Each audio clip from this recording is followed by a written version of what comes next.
Let us continue. Small things.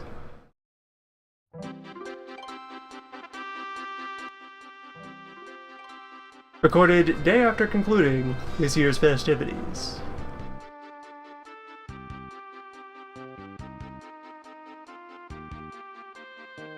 So we will accompany with appropriate sounds.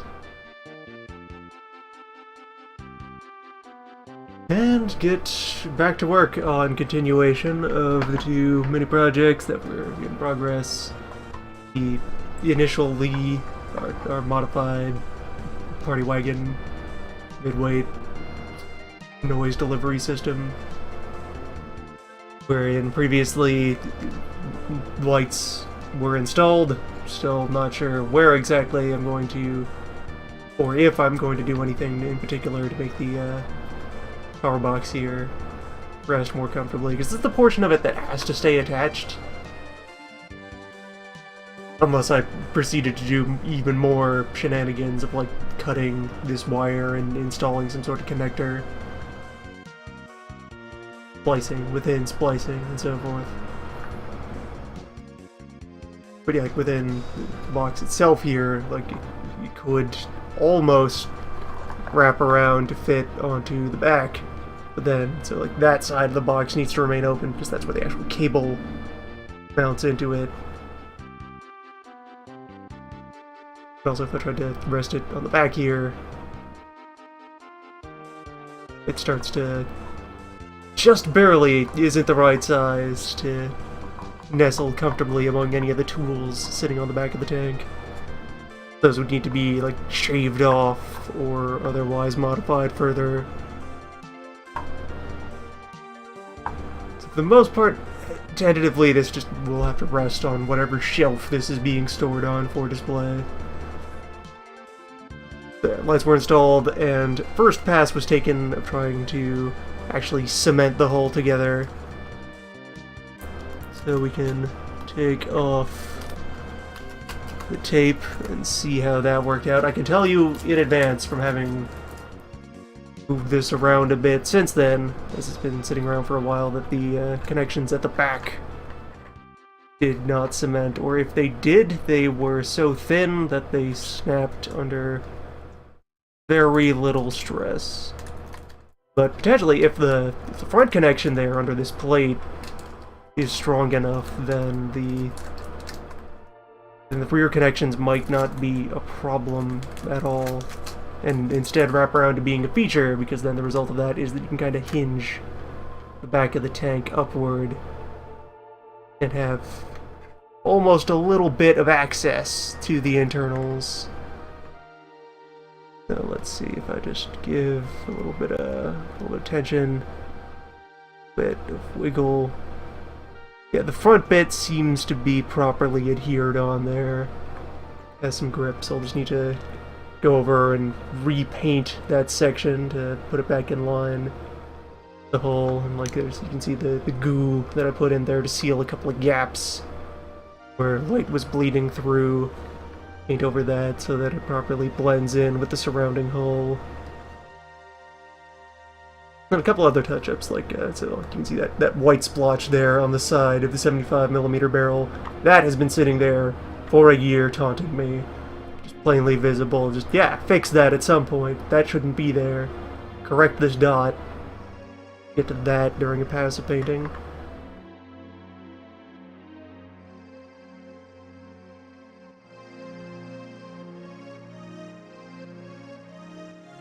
Yeah, after a little bit of preemptive wiggling, that seems okay.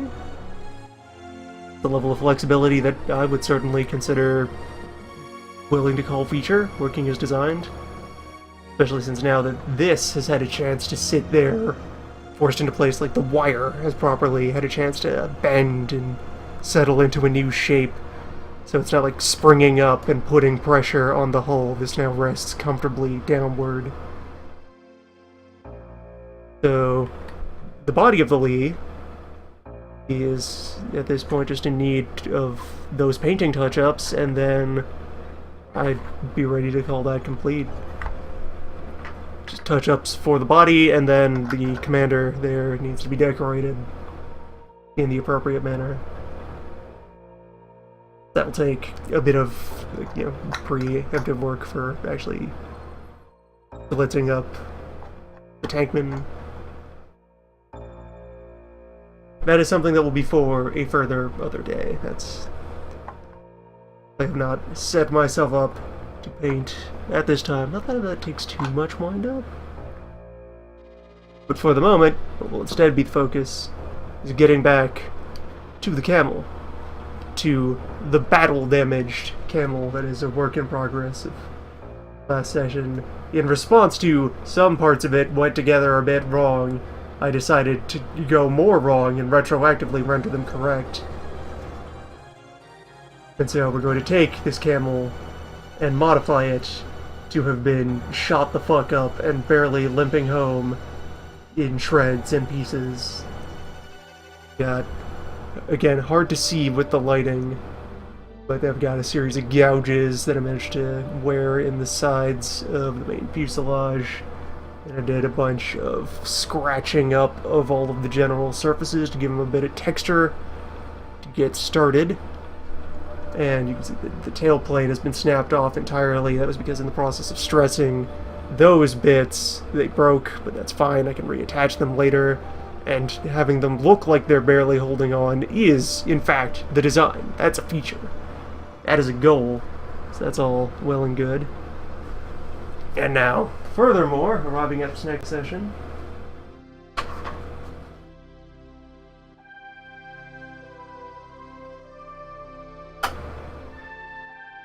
I have tools by which to advance further. So I have here, furthermore, I have a set of drill bits, among other hand tools that I have. Not a drill to put them in, but I have bits. Several bits by which to inflict holes. Fortunately, since this is, a bunch of thin plastic that's being worked with, just taking a sharp thing of steel in hand and twisting it around should be enough. Put small holes into the surface of this. And from that, get it thoroughly riddled with bullets. Bits indeed. Bits like those. Bits made possible by the numbers. Actually, this one... Alright, I'm gonna put this one away because it's too thin to be terribly visible and brandish at the camera. Go back.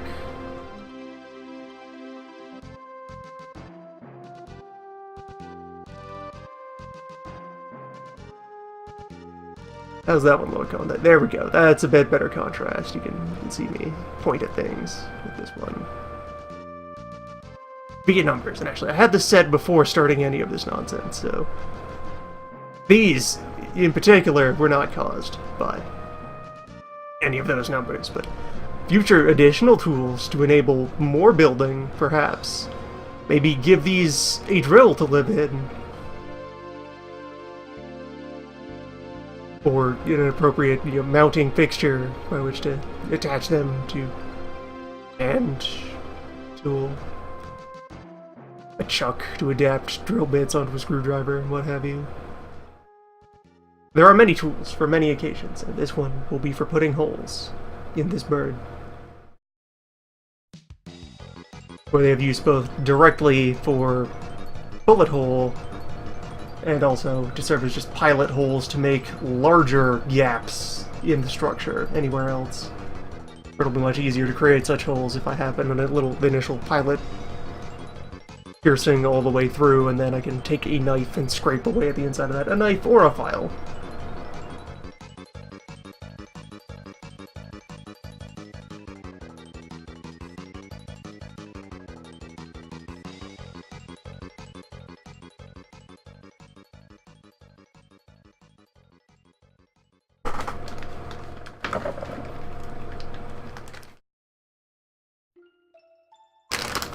There's a lot of tracks on old game OSTs that are very short because they're meant for use in a quick loop. So you're not used to thinking of them as short, but it turns out, oh, there's actually only 20 seconds of danger theme that then repeat over and over again.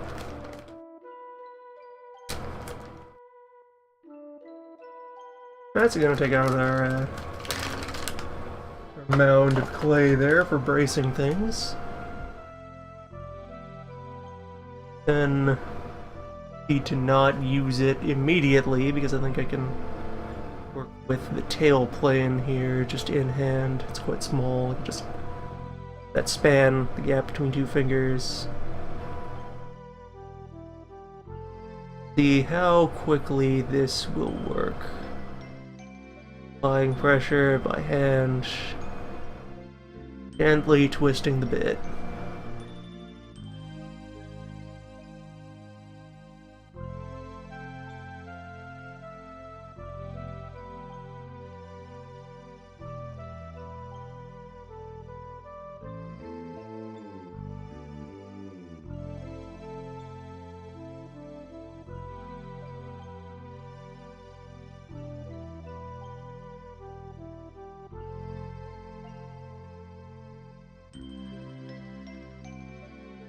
Starting to get a little bit of purchase.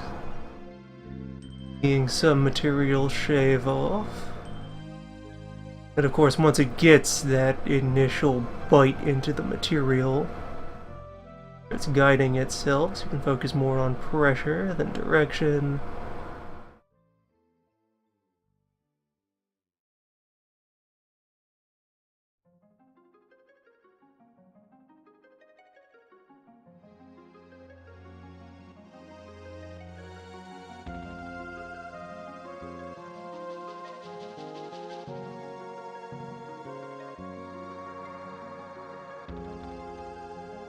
There we go, yeah, now that's starting to move.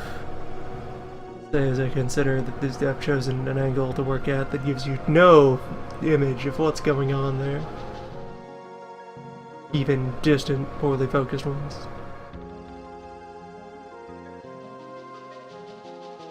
One of the things that these numbers,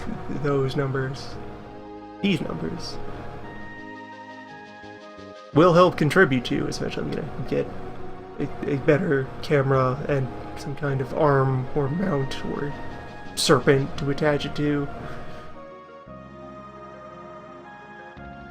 That I can then more properly give dynamic close-ups of what is being done tool-wise during sessions like this.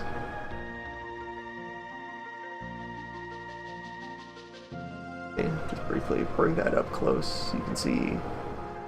There's the progress.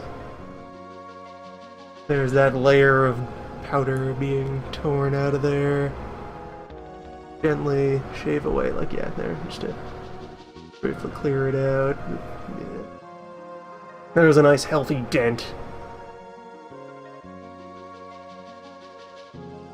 And on the other side, you can, well, maybe you can't through the camera, but I can with human eyes upon this. See where it is starting to poke upward through the opposing surface. So we're almost there.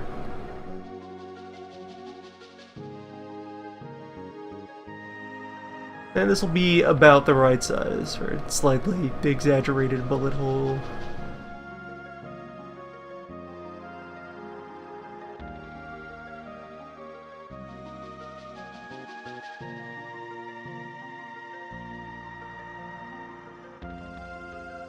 Well, so you know what, Doug, if you want to hang about during this at all actively, I can just slide into Discord.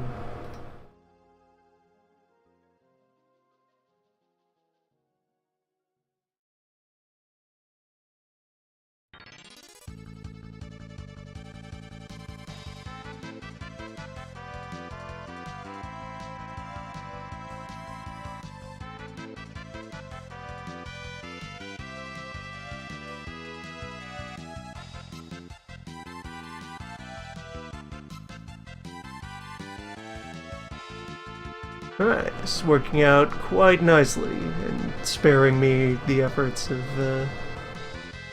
rigging up any sort of heat-driven setup. And we're through. Alright, there we go. First piercing. First test hole has been made.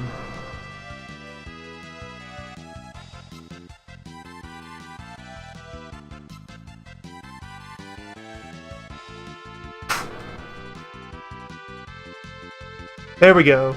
I've created a wound. Didn't take terribly long to get the first one done. The other ones will go more smoothly. Right, and you're like, yeah, there's fight theme, and it's a very short loop.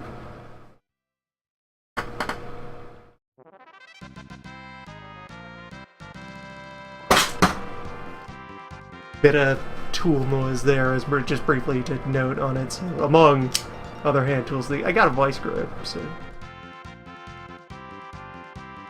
The plan, before I remembered, wait, drill bits just work. They don't need the rest of the machine. You can just... This will not hold up. This is not actual wood that would need power. Plan before that was, so I got this, so I could just have this clamped around a needle or a nail or another small spike and heat it with a lighter and then poke holes that way.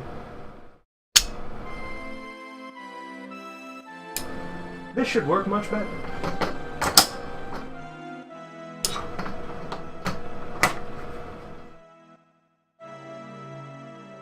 Alright, now get back in your home. Good. That's where you go.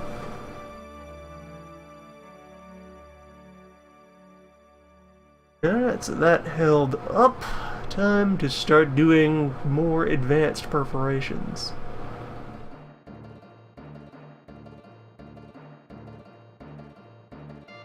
Let's see, so I want to kind of have sets of holes that sweep across the wing.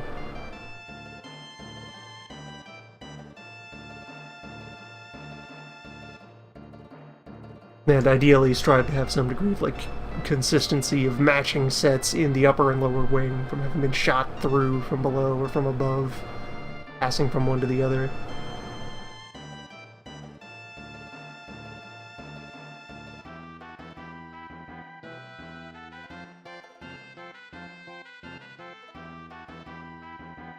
Gotten a little stiff from just sitting on the shelf for a while.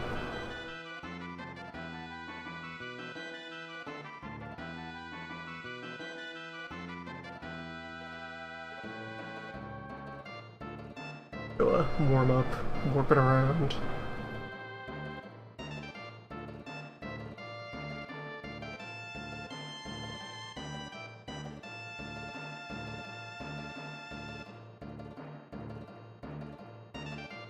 It is polymer clay, so it doesn't care about being hydrated or anything. It's not actual mud-based goo.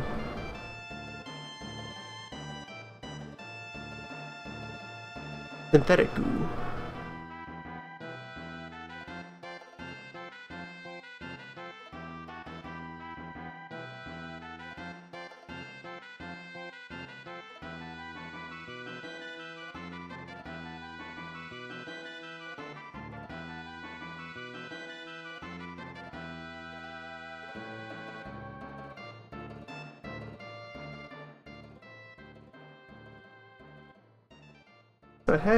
I set up upward gouges in the right side of the fuselage here. To start, I'll have a set of those. I'll have a set of dots, set of holes that continue from that. Whatever shots put these marks onto the plane also did some work over here.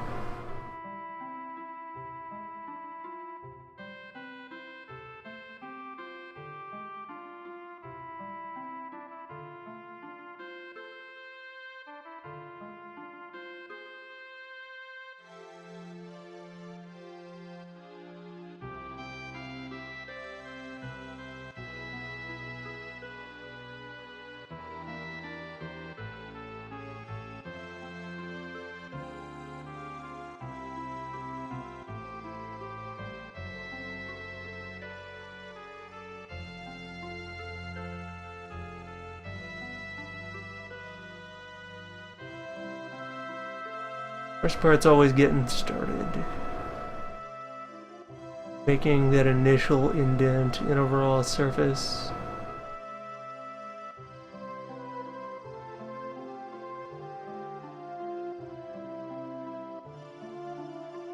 For that, it might not actually be a bad idea to just drag the hammer back over here, Or alternatively, yes, use the other bit that I dragged over for being much more substantial, although much more, crass. This is for boring large, extensive holes in things. By virtue of being larger, I have a stronger grip on it. Do, like, a couple of turns. Put that initial spike. Beep. The material.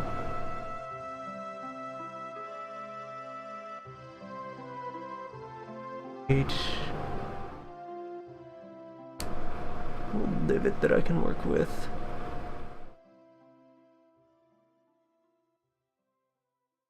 I'm going to catch the smaller bit and let it get to work.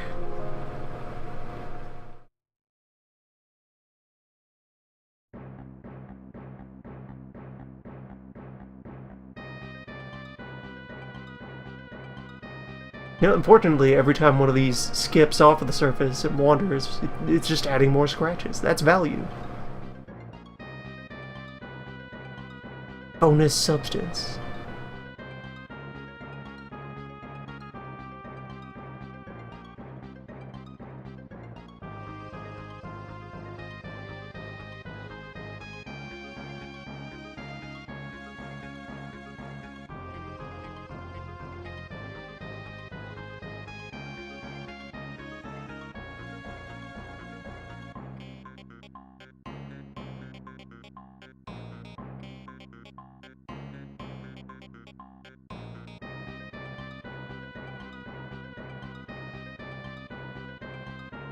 The model is an undetermined sort of plastic.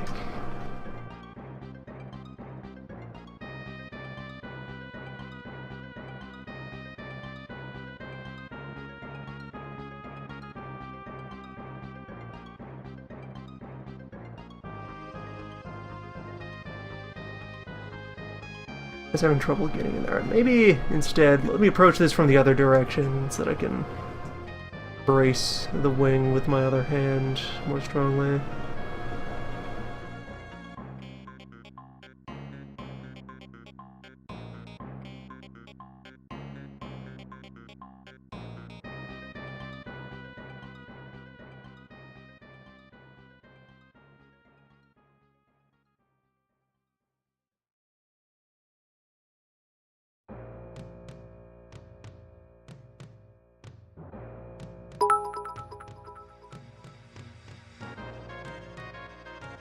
Fearsome volume of bits.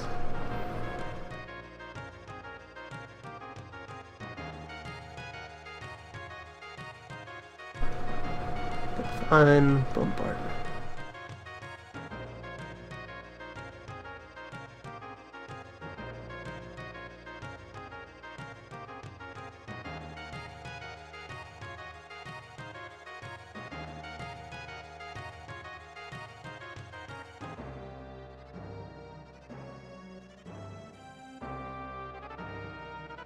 Alright, so first complication that is emerging is that the first of these went okay while my hand was still entirely dry and fresh and not yet put to any amount of work.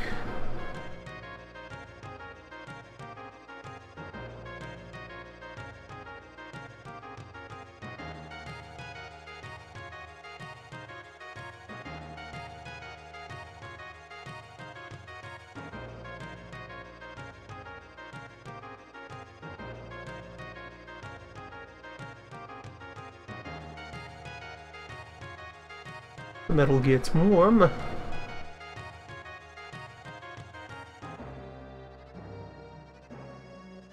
And even the finest layer of sweat emerges. In fact, my grip.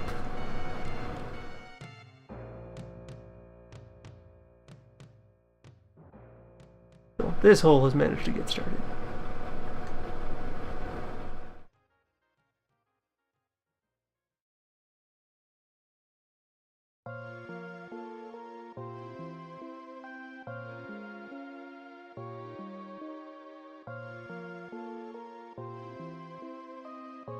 Also might have some gloves laying around the vicinity I could put to work to provide enduring grip.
Bit into the wing. It's bringing out plenty of dust. Isn't finishing the job. Come on, get through. Forward progress.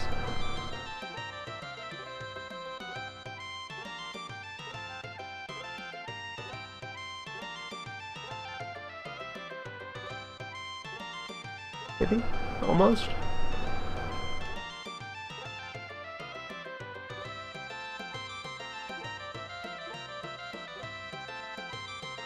The clay is not really playing a role in what's going on at the moment. Just let that set aside.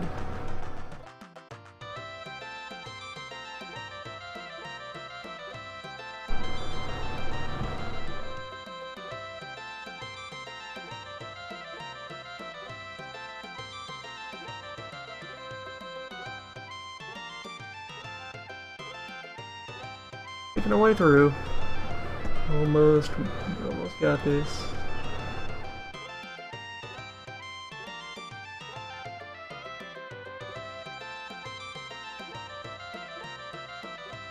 There we go. Okay.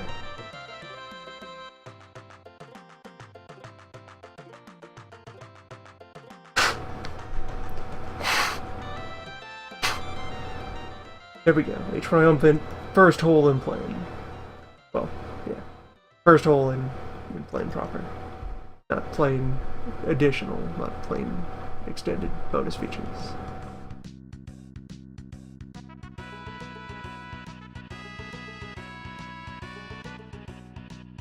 So it begins. Let's see if I have those gloves.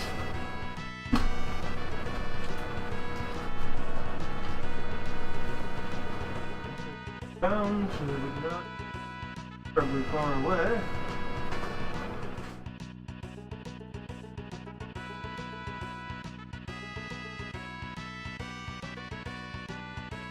Either just over here, or they are nowhere.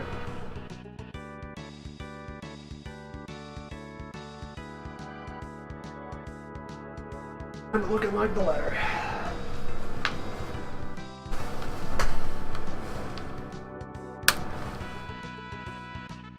Lost to the abyss.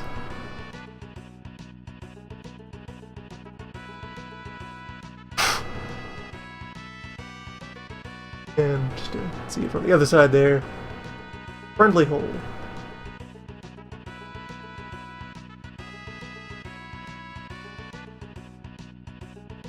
I'm thinking kind of draw a bit of an arc heading out along the wing where we have like with a couple of shots that's great along the body.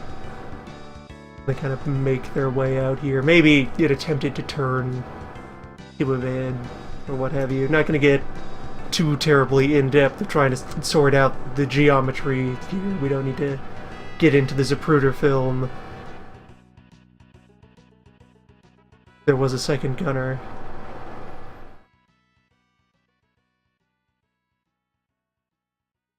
Back and to the left.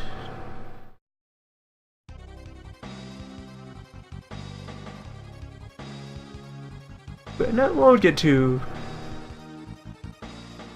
eased up on it, but having some kind of sense probably will result in it looking better overall, and at least gives a direction to work in.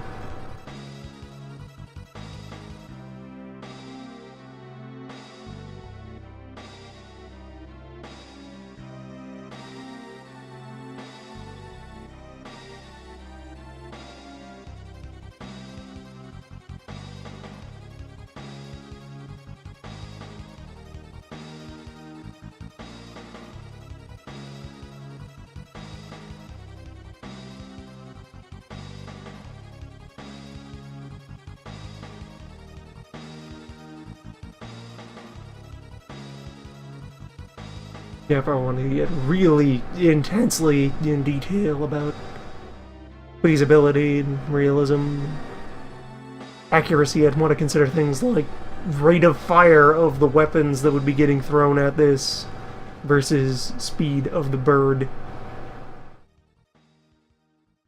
How much of an arc would whatever opposing force is shooting at it be able to cover?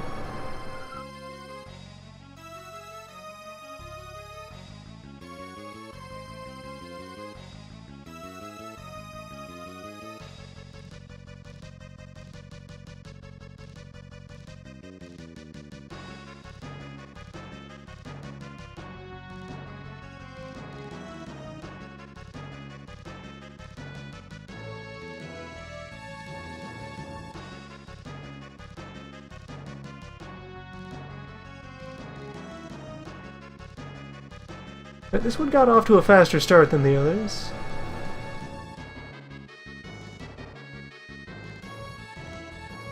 Whether I'm getting better at this, or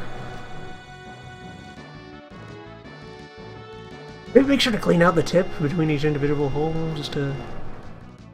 Any accumulated dust would slightly interfere with the process. I think also this is like at the low point of the curve of the wing from this direction, so that's helping to stabilize it.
Triumphant theme of flying around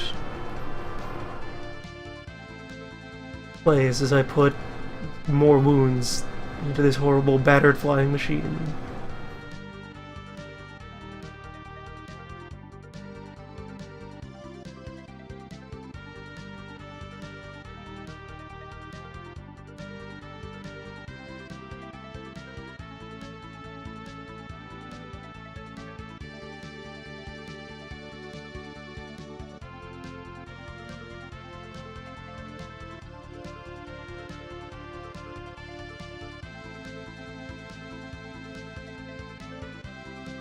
So yeah, I suppose of the air vehicles in 5, the Windrakes are the ones that have more of a habit of being mortally wounded.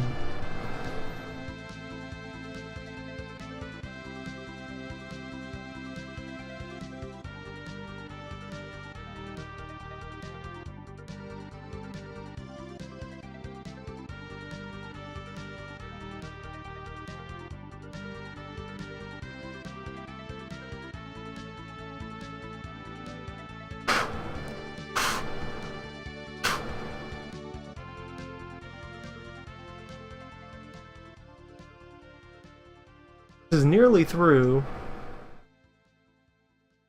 Just means it's going to face the toughest resistance of all, of actually having to break the opposing surface.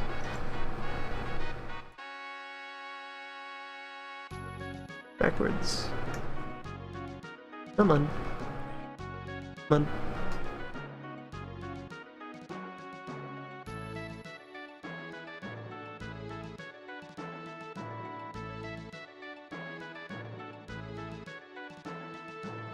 There we go. Once I'm that close, it seems to be better to just apply pressure and punch through directly. Which also leaves these nice little scraps, these little flappy bits of surface off the other side. I expect those to get very torn off once I proceed to other layers of the process. So it's okay to see them, just hanging on there. It's a nice touch.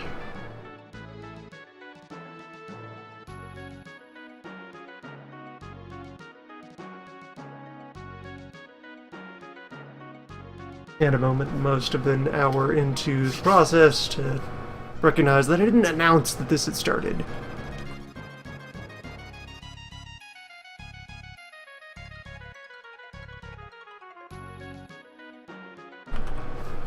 Go ahead and send that so that people who have not yet followed via automation number, but instead by other methods, can be aware.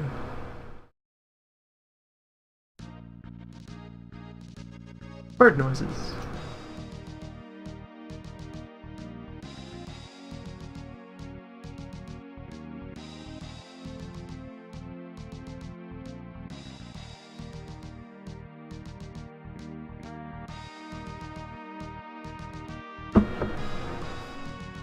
Blob of tape out of here as well. That's unnecessary.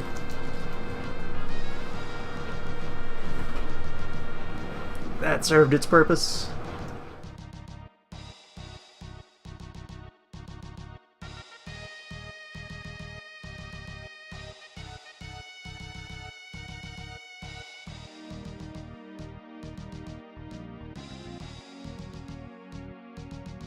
Go 3 notches over for this hole.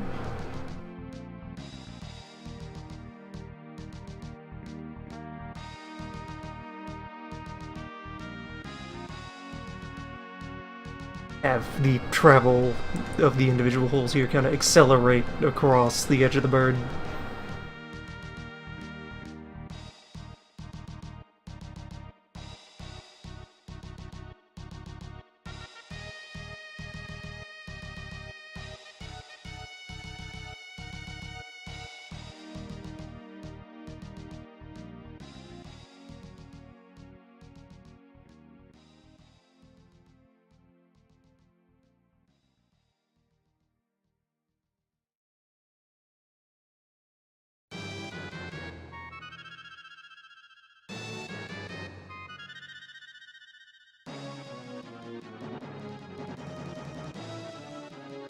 Hello, and welcome to Battle Damage.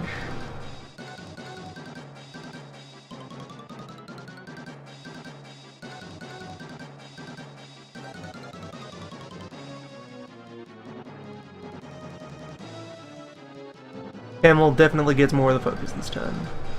Lee is nearly complete. Lee just needs touch-ups and final decoration.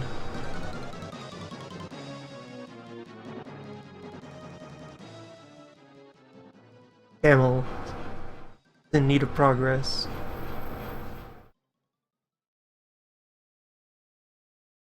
Camel has become a project.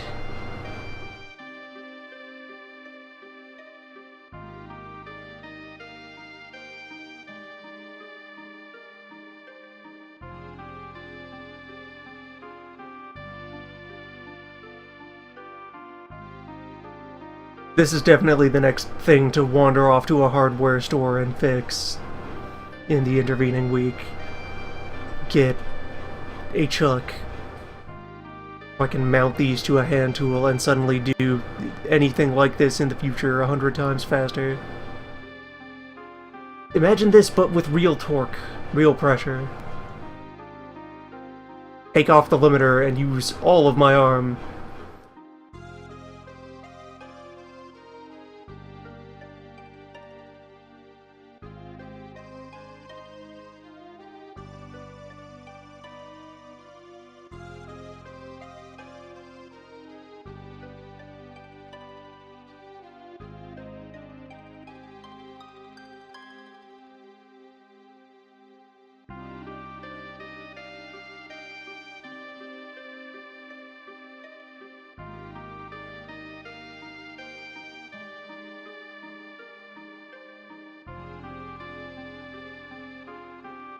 Also nice to see that first 64 of subscribers is settled in nicely. Vaguely stable. Summer has been a good time for numbers. Suppose what I will retroactively declare the celebration of that number is I'm going to, around the end of the month, do a second session of Desert Limo. As I must defeat my rival, I will continue to attempt until I have successfully defeated the 10-hour line. So we'll do kind of a hangout and retrospective marathon end-of-summer road trip. Our background today is the Final Fantasy V soundtrack. All of it. Just in a pile.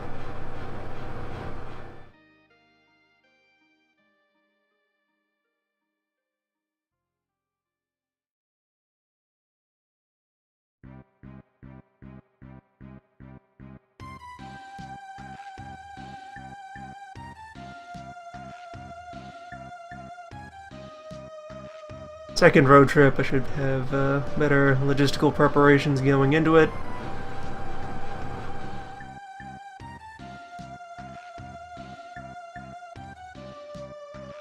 Naturally, as always, it is not the run.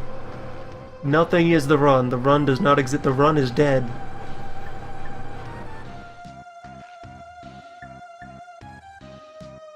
However, there will be further preparations. There will be like snack on the table immediately.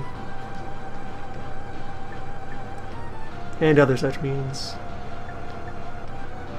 It's like the main thing that constrains doing more sessions of that is devoting an up to 10-hour continuous block. It is a sizable investment of time. That is a day that is being set aside only to drive. Day for sand.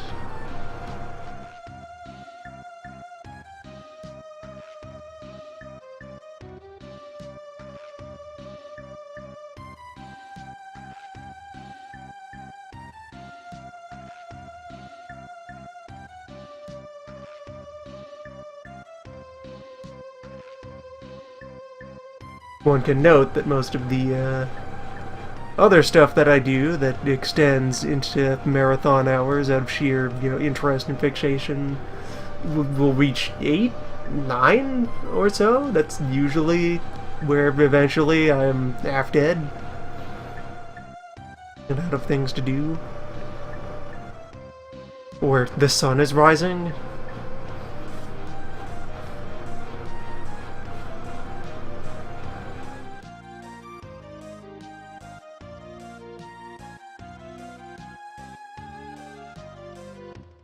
And doing too many of those in series will destroy you.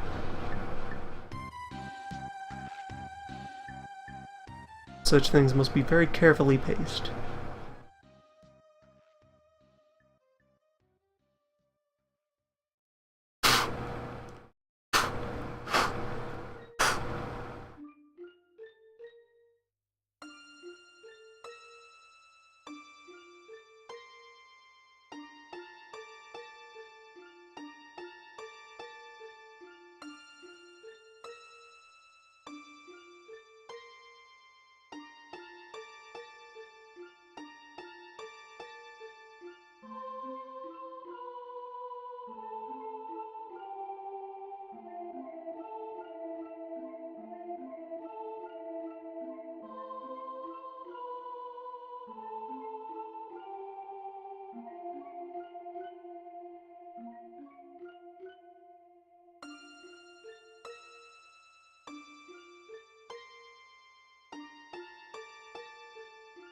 And devoting such large blocks of time on short notice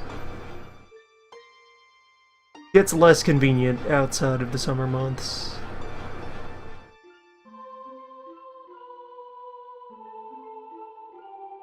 Will, in general, as is a usual thing, be slightly easing up the intensity of the streaming schedule during the cold seasons. And then perhaps remaining at that reduced level of activity even in the next summer, because I do acknowledge that the stuff I do, I produce sufficient volume of uptime that it can be very difficult to try to keep up with things that I am doing.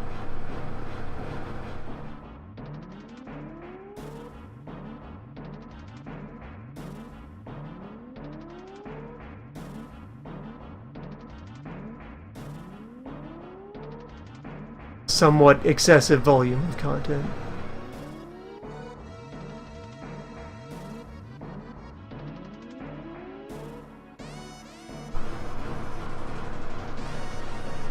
And in great part, the intensity of this summer's schedule in particular was to make sure that the move would be successful.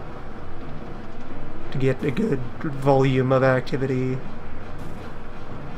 on new service, promote visibility, establish an anchor, complete successful transplant of services back to their old environment, and hey, would you look at that number over there? Good number. That's a 2-month number.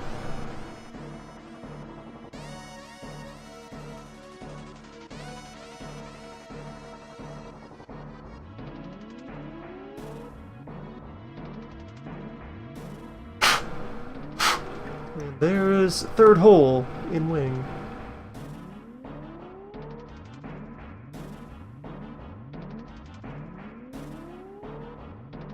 Where then for fourth hole?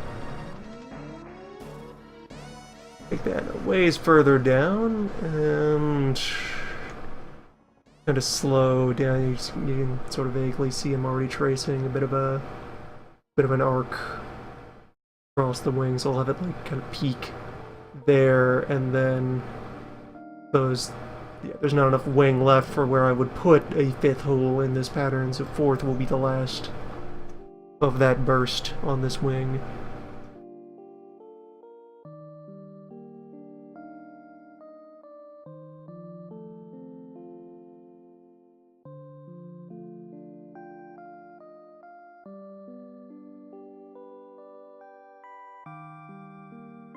I acknowledge it has been difficult to keep pace with what I've done over the summer.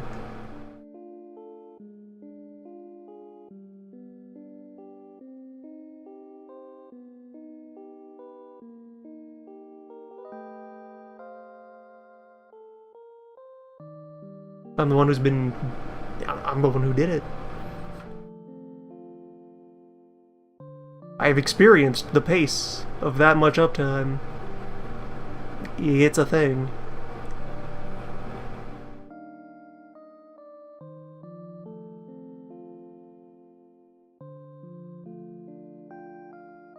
And sort of over the summer had a bunch of things collide as far as fairly time-intense items that I was fairly enthusiastic about doing, so I wanted to get them done.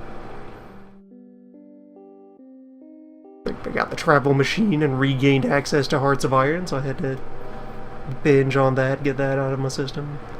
Get my fix of military, industrial, logistical production.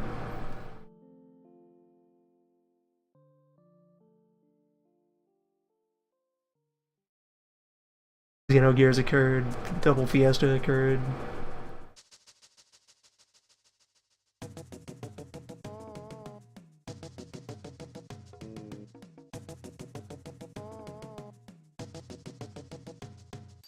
Xenogear, rather. I said Xenosaga, didn't I?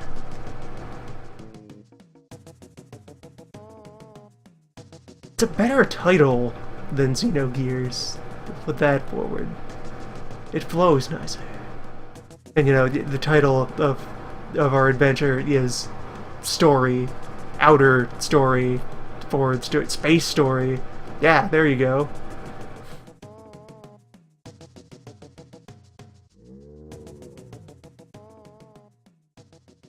Strange tale.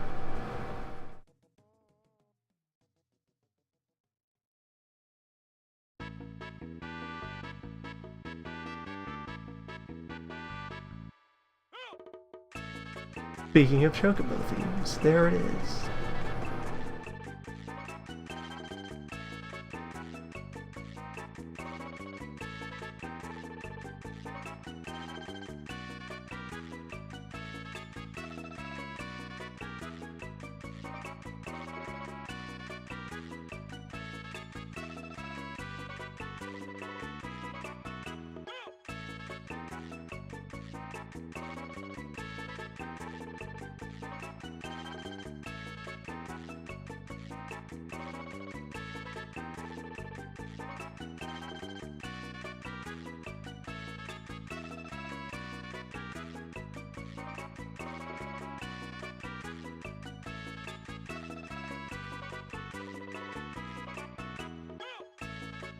But yeah, I'm gonna look for opportunities to wind things down in terms of schedule,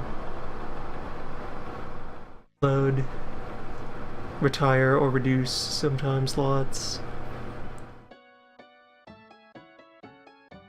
Transfer some time slots over to like non-persistent content, repeatable material, the stuff you don't archive for its own sake, but only take highlights of. Your birds, your boats, your cards. If I were the sort to MOBAs would fall into that category as well. Your open-ended games of which you play many rounds and don't really have some sort of connecting narrative experience between them. Just individualized. Compartmentalized gameplay.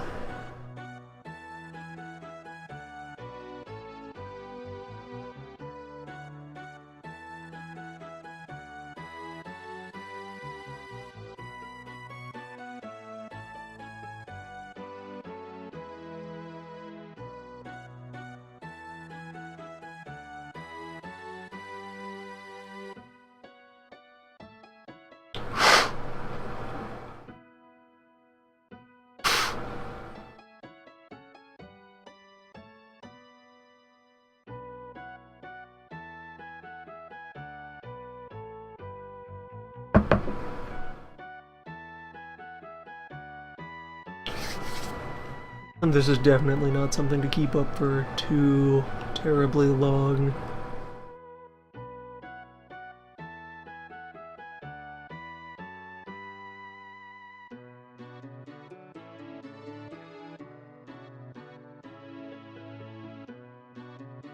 In this case, yeah, speaking to the specifics of drilling holes in this thing by hand, it is... the tendons are starting to complain. The various finger cables.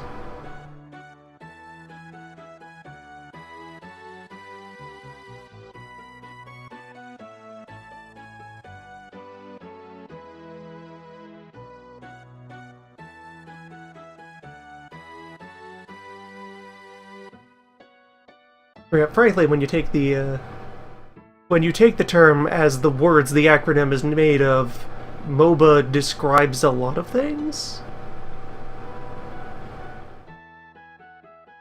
But as language goes, this potentially more broad term has been attached to a much more specific entity.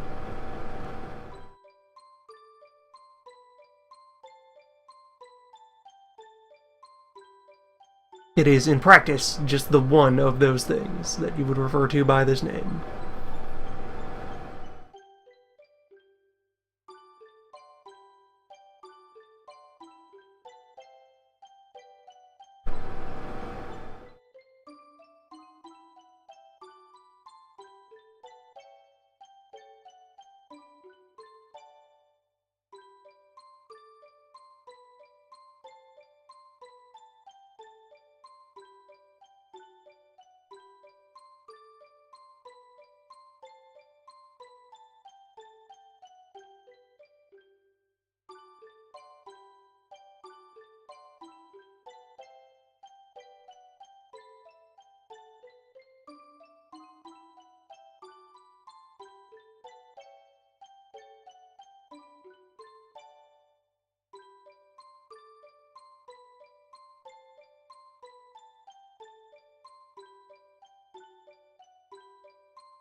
And we're through.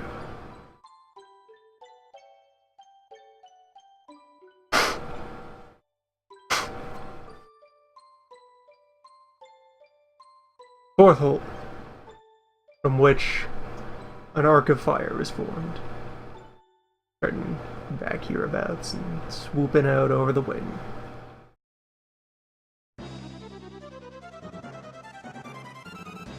As the other triumphant flying machine theme kicks in.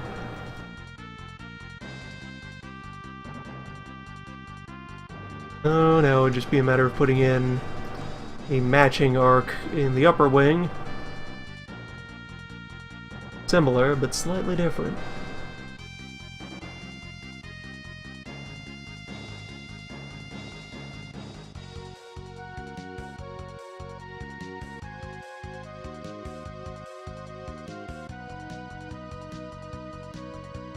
And it's also one that I would have to drill from the outer side, from the convex side. That's going to be less convenient to properly get my teeth in there.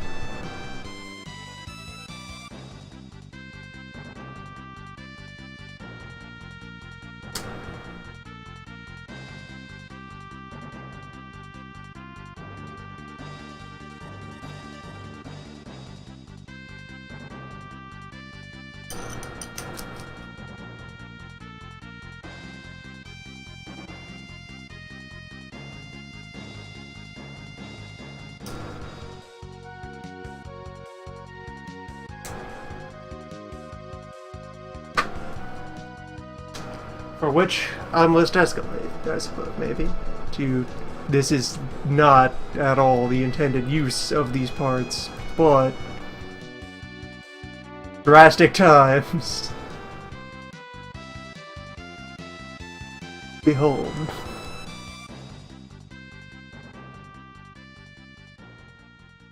This is a terrible, as you can actually see right here, this is, yeah, that's not gonna work out at all. There's not grip. There's not enough magnet in this to extend the field through this part and also grab this. And as to why the second layer of such shenanigans is there, that is because, well, wait, actually, alright, yeah, that fits directly. So perhaps in this slightly more sensible state, because the problem for the, okay, no, that still doesn't grip, because the problem here is, of course, so there's X stuff on that. This is not fit to this, which is weird. You'd think that all of these are coming out of the same box, same continuous set of hand tool, but no, this is not sized to fit into this ratcheted hand screwdriver that you might think would exist to do all of your hand tool related tasks for all your torque needs. Could perhaps be synchronized to this one thing that is present in the set, and yet no. No. It almost has a grip there, the magnet is holding it in place, but once you actually put it under tension, this slides freely. It doesn't have a proper grab. It senselessly wear itself down. If you want to attempt to do like intense things with this.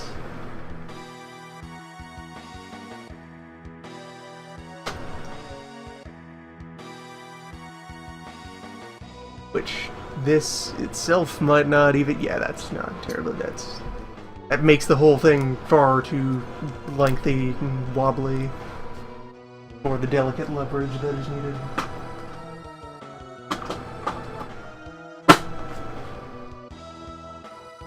Look, I have many things to try to attach to this tool.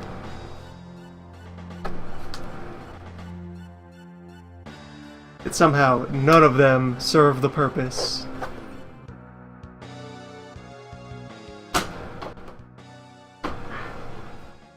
Such are the mysteries.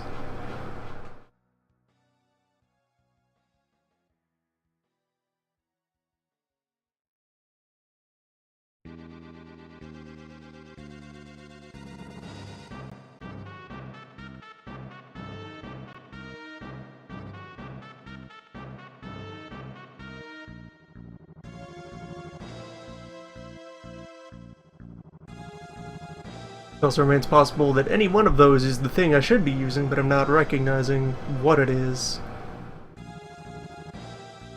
There could be the right tool for the occasion in there somewhere, buried under a riddle of steel.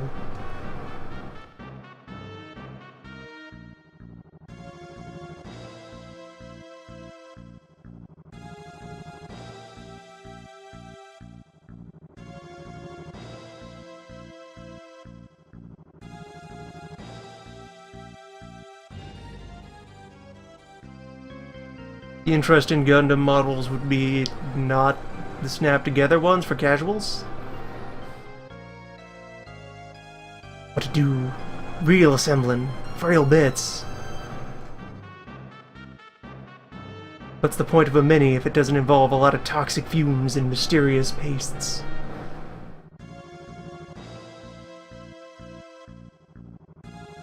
Which I understand that is a category that exists within said production lines, so yes, eventually.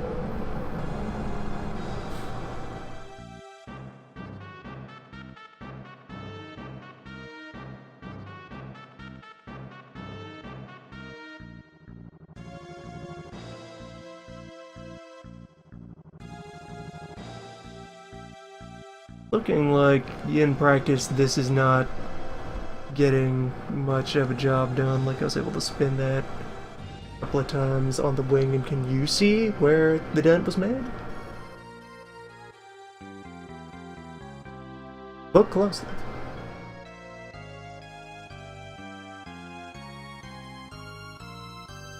It's not...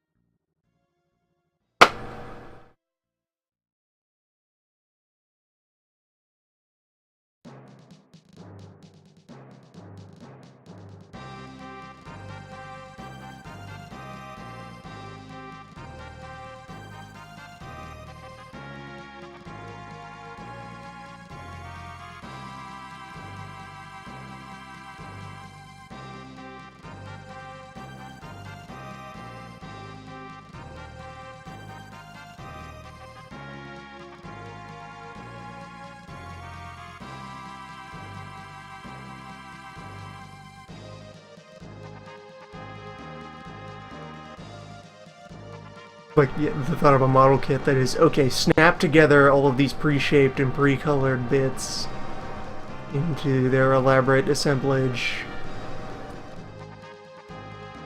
That is not what appeals out of the mini building process here.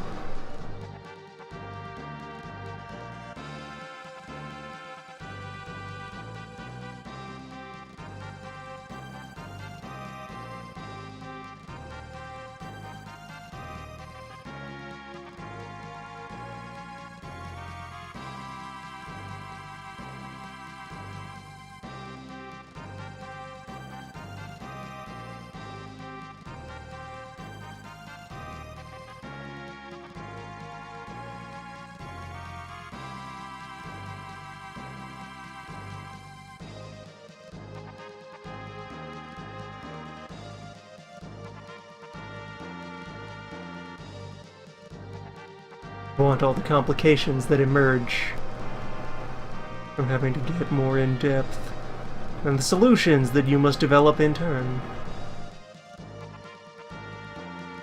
The full creative cycle.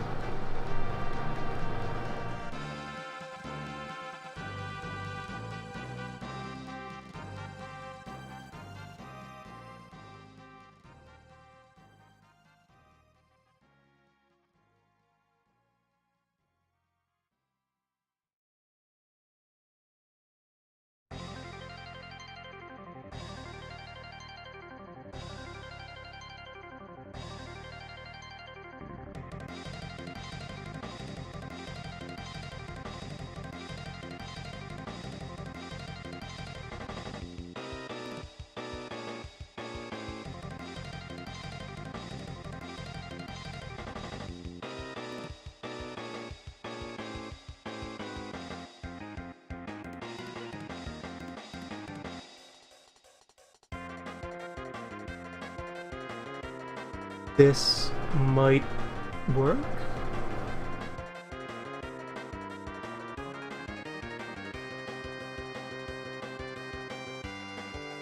I mean, it's extremely wobbly at the moment because, of course, it's an amorphous blob being put to this task.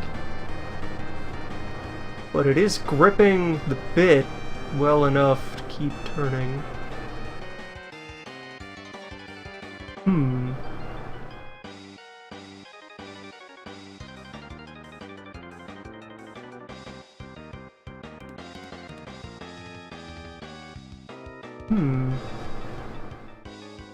Just crushed the clay into the right shape. See, this is the ultimate tool right here, just a mass of goo. It can be whatever it has to for the situation. Ultimate weapon right here, just some gunk. Firm gunk. And its greatest ally.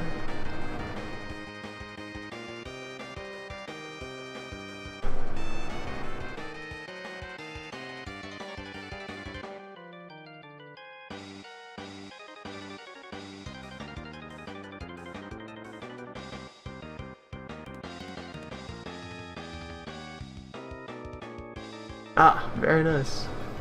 I've been resting my finger on one of those struts long enough during this process to snap it. Battle damage! Yeah!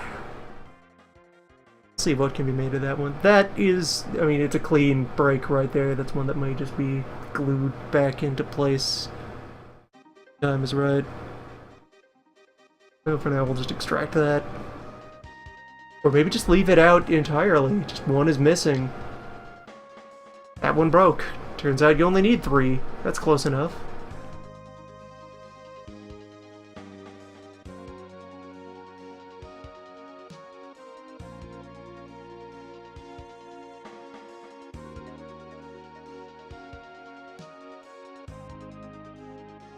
I have several other biplane kits. One of them, perhaps, won't... Okay, there we go. The gunk has collapsed.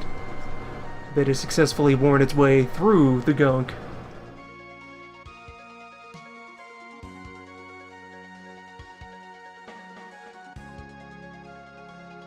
I kind of mold this into a corkscrew shape, maybe? Little like, punch grip.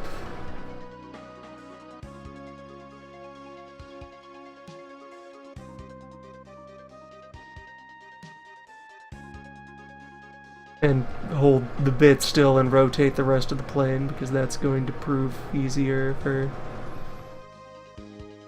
Nah.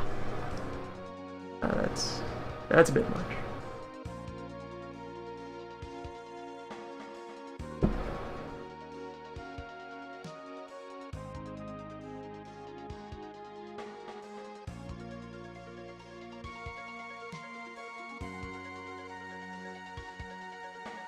Gave my fingers a moment to rest.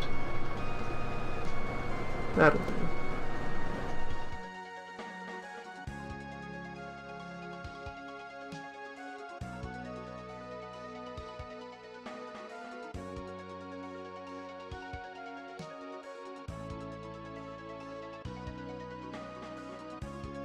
I should be sure to not too badly stress my hands over the afternoon. But we'll be on Arcade Pit tonight. Which, if someone is watching this video and somehow not already familiar with the at this point, reasonably long-running and prolific works of my good crew collaborators, my TV Arcade Pit. Sunday nights, Eastern Time. Video games. Competitively. Come on down to Game Hole. Entertainment in a pit.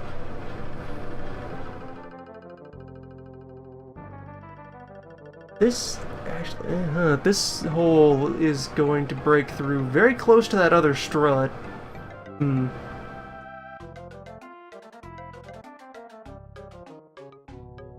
Close, but how? Alright, looking at it like head on, if I can angle this. See. Could be.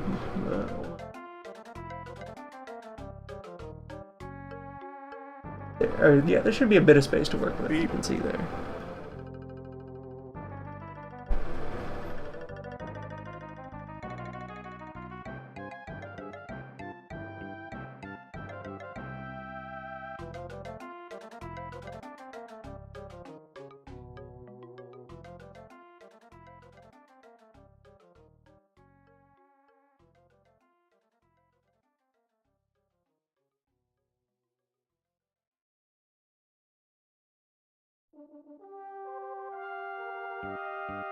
But it's good times for fine people.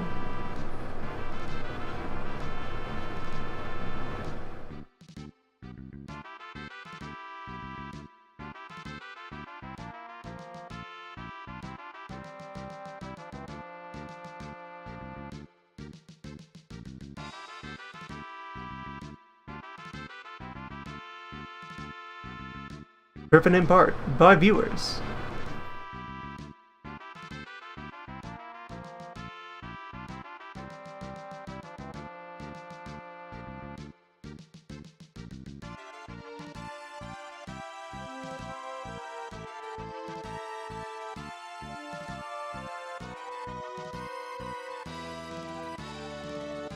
So I suppose a session goal I can set myself here.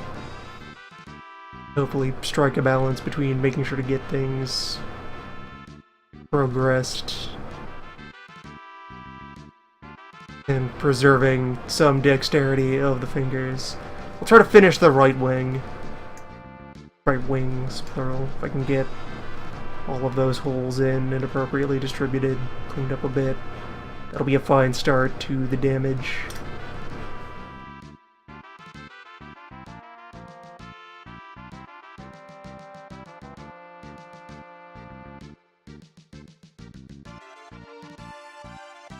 Since then, I'm supposed to avoid getting too in deep with the feature creep, as can inevitably occur in any project.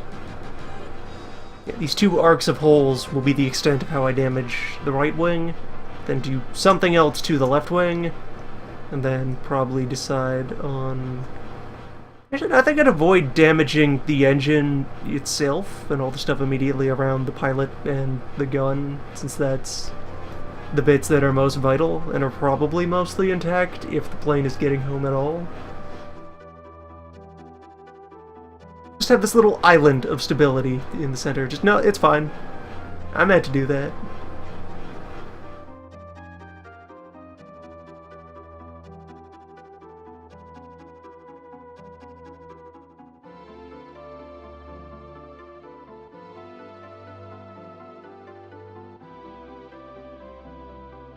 There we go, the other side is starting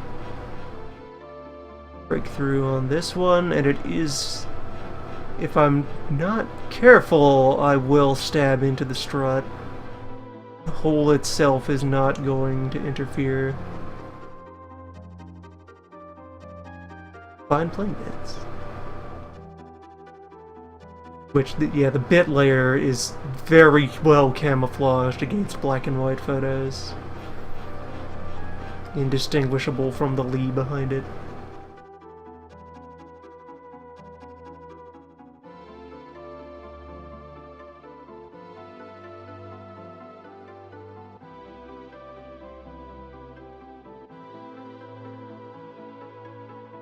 There.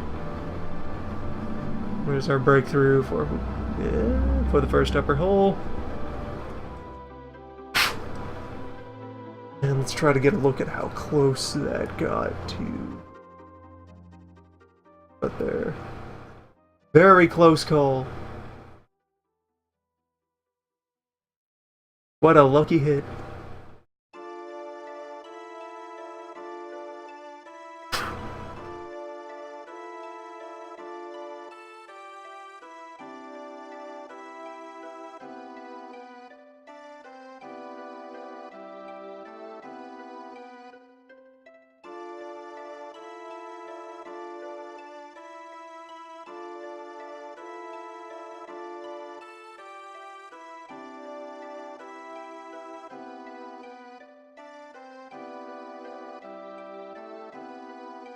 next hole should be around here.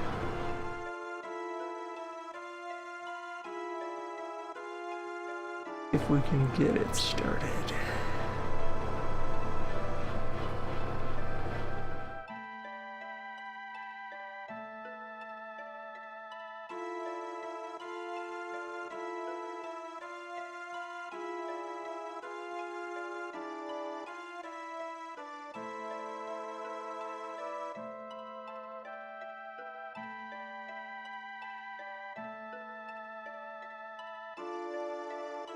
For this, also, so maybe half this amount of goo will be a better tool mass.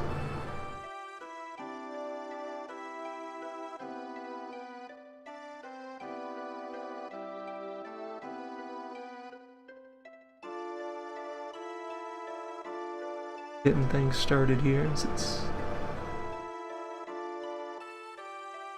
for the pilot, a lot of pressure.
The temptation to pick up the hammer.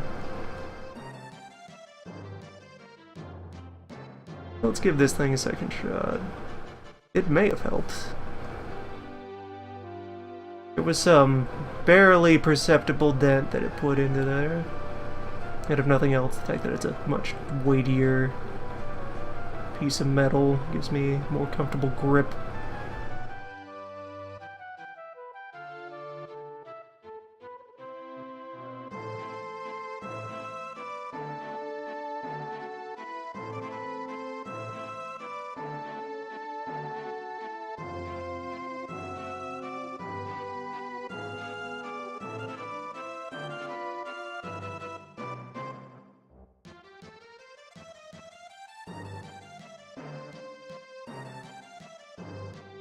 Alright, there we go. That made a mark. There we go. That's visible. That makes a world of difference when attempting to hand drill here. Beyond hand drill, to freehand. When hand is drill.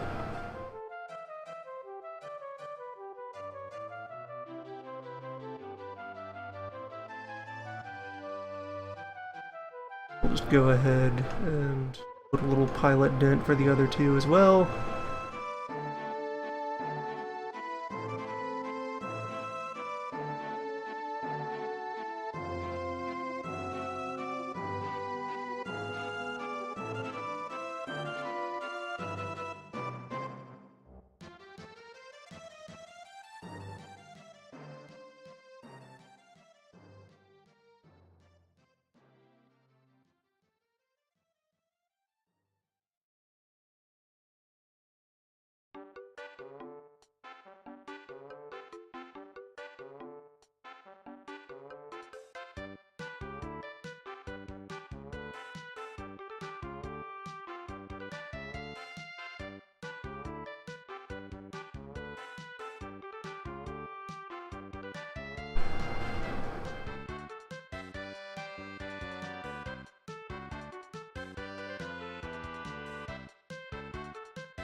Still haven't extracted my victory screenshots for the official reporting of the of the Brotherfest.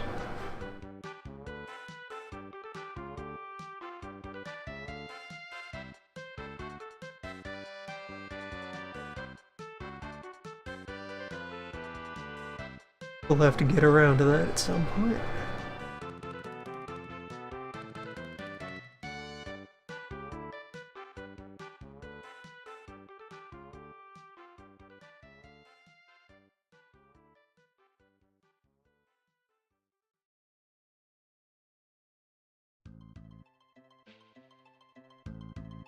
Playing my 4 crowns.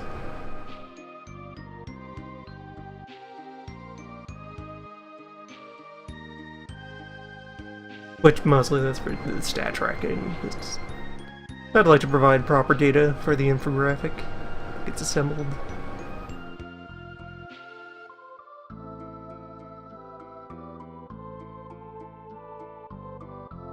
Vaguely useful festive data.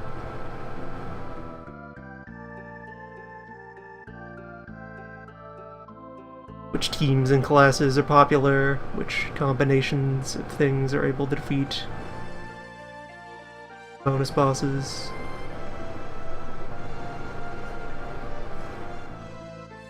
Add more victories to Berserker.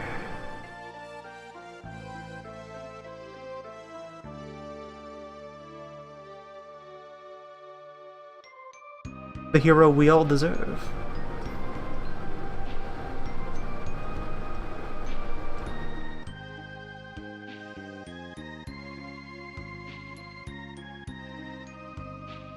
This one is also going to get very close. That's another... Yeah, camera's over here. That's another lucky shot. You can maybe barely see where the pilot dent has occurred. There, in front of where my finger is there. Flip that over. That's, again, right next to one of the structural bits.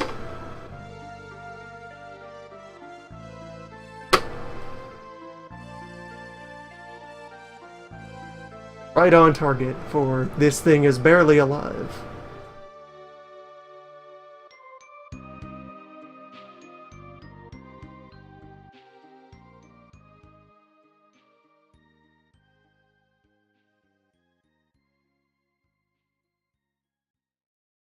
Battle damage.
Another thing that lightening the schedule will do, to wrap around back to that subject, is free up more time for the audiobook, which remains a thing I need to finish.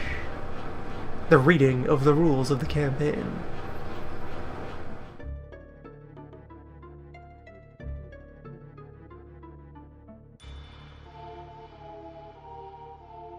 I have another chapter of that in progress, needing to finish being spoken and edited and contract and so forth.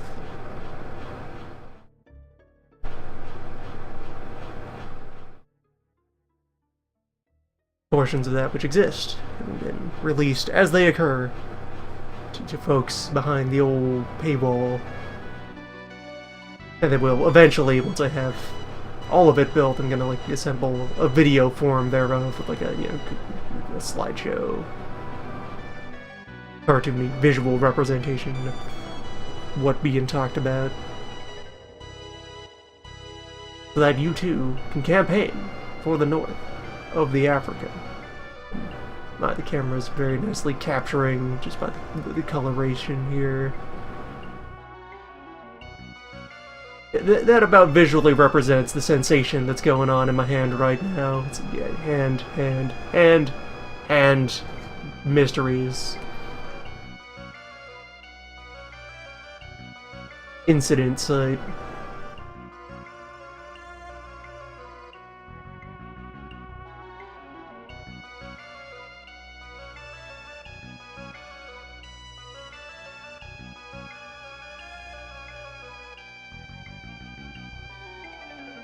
This will only happen once, and I will procure the appropriate tool to prevent it from happening again.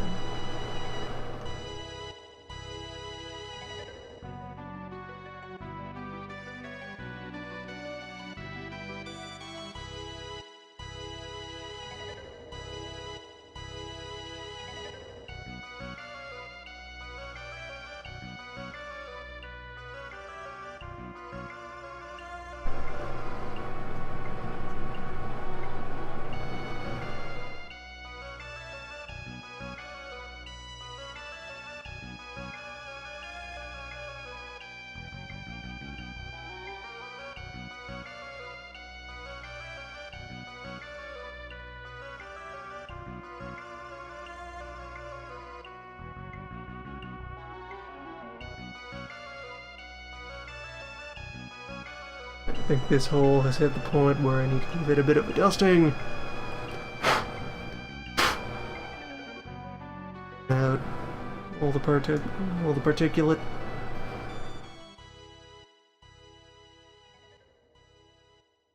Yeah, the songs sound very different between the SNES and the GBA versions. And, of course, the PS1 versions, which are their own thing.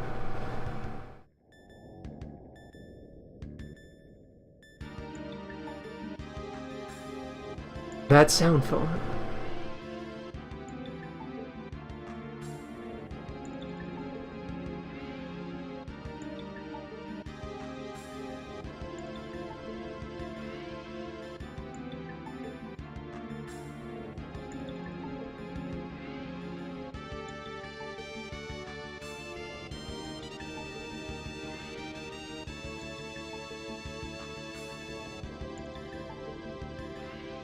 A lot of music tracks and several sound effects have a very different texture to them between their original form and the GBA port.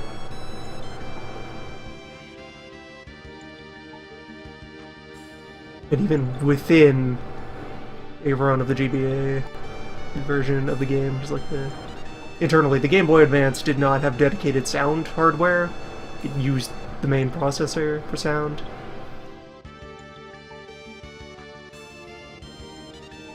And so, it will especially occur in cases where they ported a SNES thing onto the GBA, that you will have moments when it needs to do a lot of math, and so an instrument disappears from the track entirely because there's no time, and will then take a while to reappear.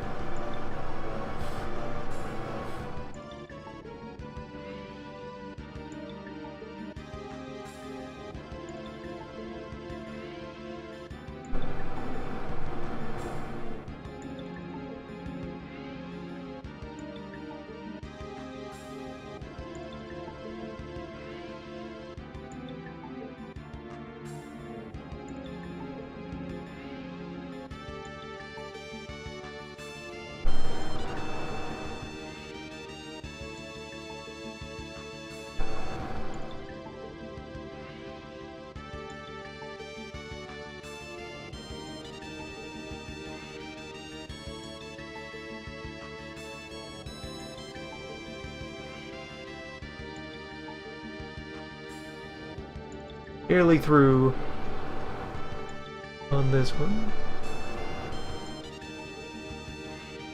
Continuing to grind away.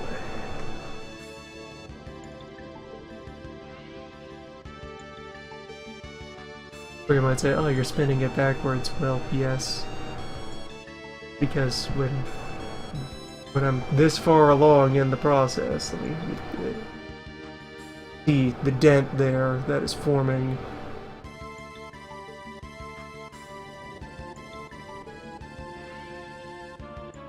And with the very limited torque that I'm able to apply here in stupid mode with my bare hands, trying to turn forward in this state often just stops dead and accomplishes nothing. Whereas turning it backwards will still do a little bit of a bracing of that thin layer that remains. Eventually just noodle it out of the way.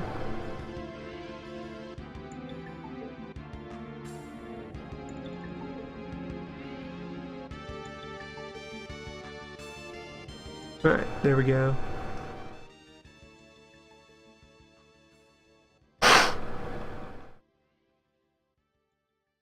There's a breach. There's another fine bullet hole added to the mix. There's an angle I can lay it at that shows off all the holes at once, as they are almost, yeah, around here. And of course those will be more visually striking once I get around to the actual painting, because I'll put, like, burns and scoring and so forth. Smears.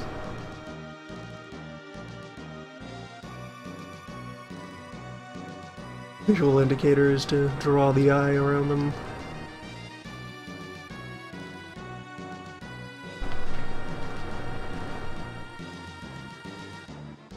Two more holes.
Making some headway.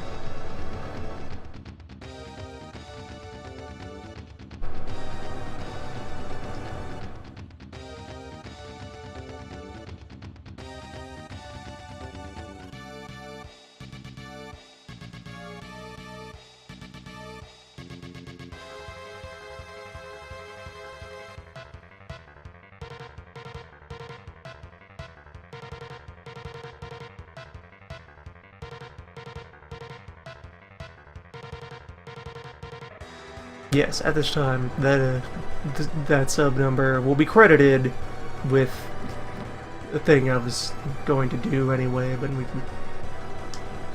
pretty past the point where things, whether or not something is celebratory of a threshold, that's entirely a matter of spirit. Attitude. That's going to be commemorated by the second session of Desert Limo, the ongoing quest to defeat my rival upon the endless sand.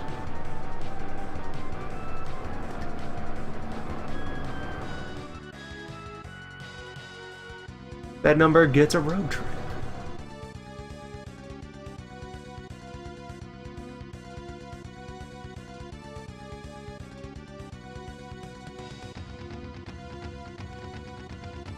The run is in everyone's hearts and minds.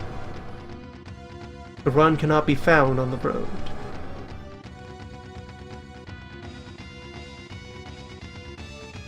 I have been steadily hearing about the FF5 shoutouts in 14. I don't play any MMOs at the moment. I have several friends who do, and they let me know.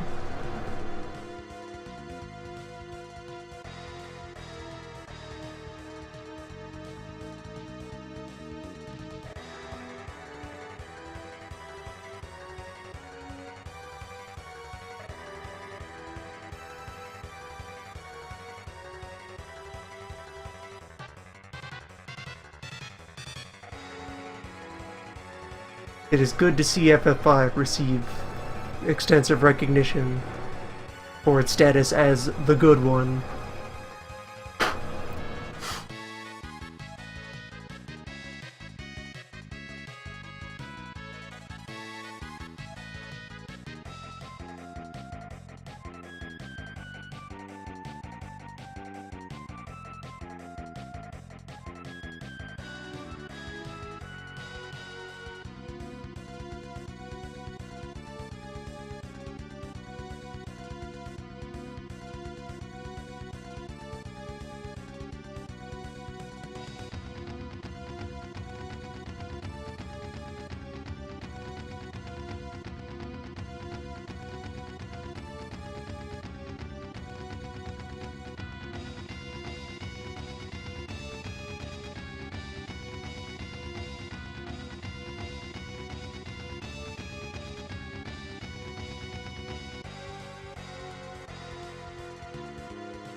Seven should be getting less adoration and more maintenance. More restoration, more repair. More of the forgotten elements of 7 need to be brought back to the forefront and made a part of the 7 experience. 7 has plenty of good in it that got overshadowed by just the quirks of how an audience and community will process a work.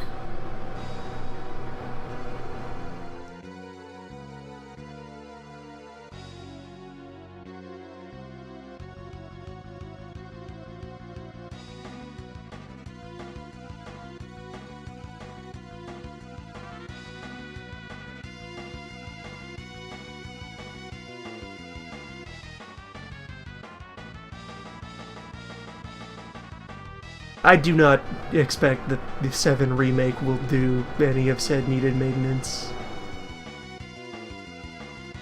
I have little faith in the 7 remake because we kinda already have the 7 remake in the form of 13.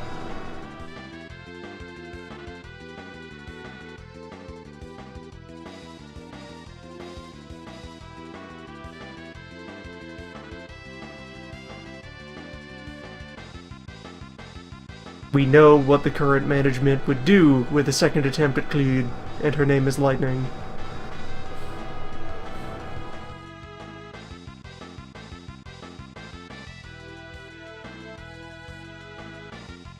Remake Clued will just be Man Lightning.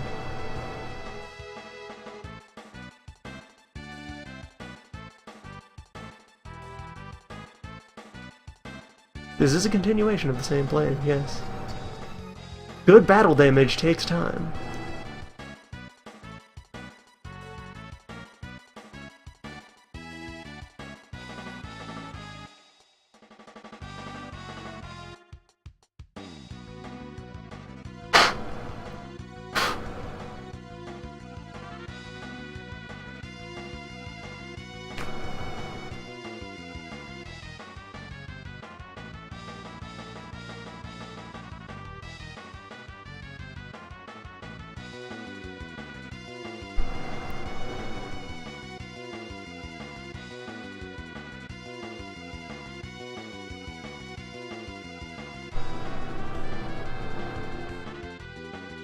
Like, if the relevant people in charge of the project have some sort of internal revelation and change of heart and mind and miraculously instead do something good with the property, then good on them. It would be nice.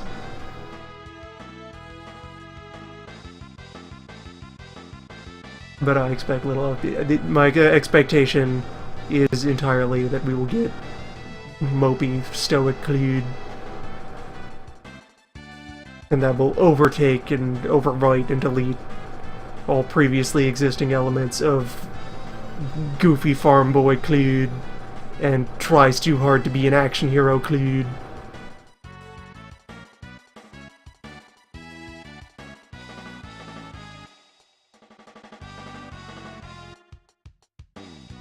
Protests too much about cross-dressing but is actually just down to have a good time Clued.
All these clues will be lost in time.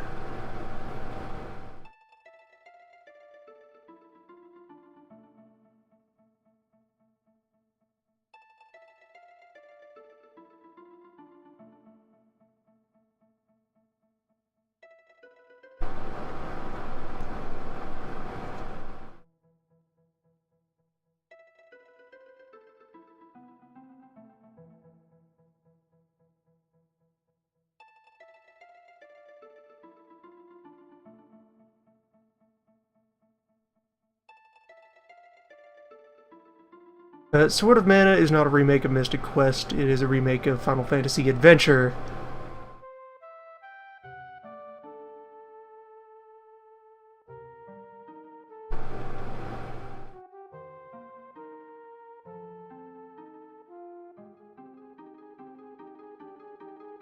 That being the game that is also Legend of Mana 1, Mana 1, Legend of the Holy Sword 1,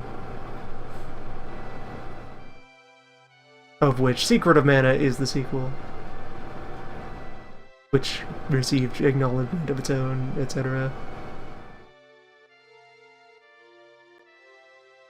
Yeah, what is the thing they could do wrong with the 5 remake? 3 lightnings. 4 lightnings. Everyone is lightning. 5 lightnings. 1 lightning who dies and is replaced by a second, smaller lightning.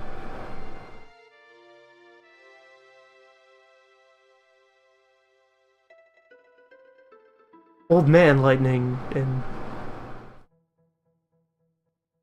small child lightning. Lightnings of every shape and size.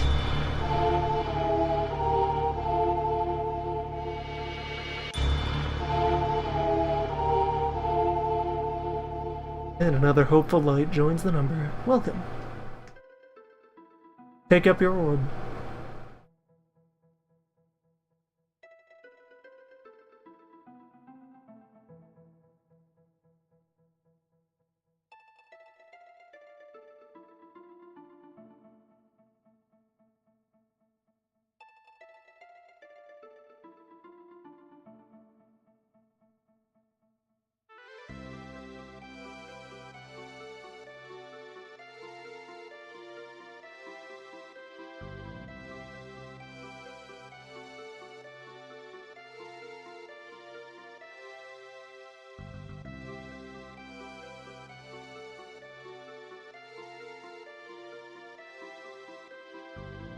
Really, the fact that a 5 re-release has already happened with things like the Steam version, and they did not attempt to assert any editorial shenanigans on that, means that there's probably no risk of any damage being done to 5 going forward. Like the Steam slash mobile version of 5 looks terrible because they put that dumb vector filter thing on all the tiny sprites.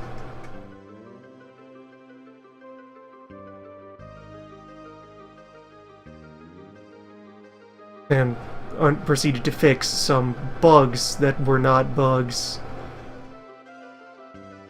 In the process, removing, important weaknesses and tools and shenanigans that you could use for some situations. Writing-wise, they kept the script. So, yeah, they've decided they have their official version of 5. Words-wise. Characters exist and are there to have fun. They're recognized.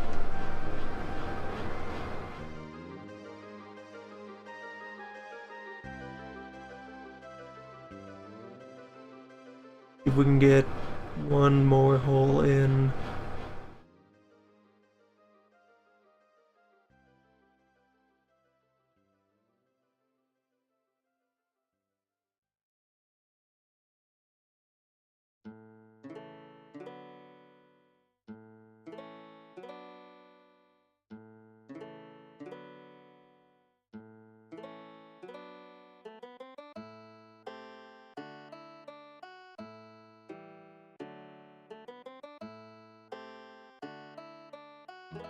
Ah, there we go. Yes, of course. The title shenanigans get even deeper when there's further retitling in other regional releases. Yeah, Europe probably got a whole bunch of things under yet further different names before eventually converging here in the future.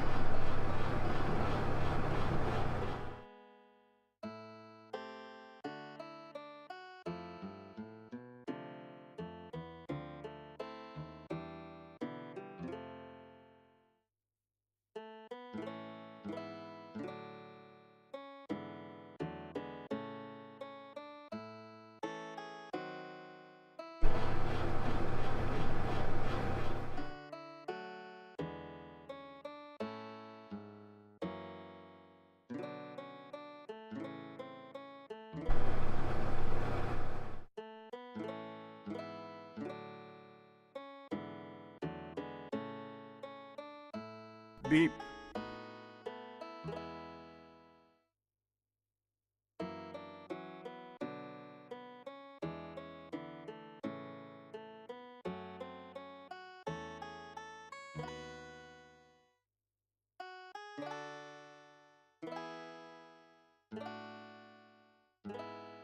Seven cast a sizable shadow on the industry,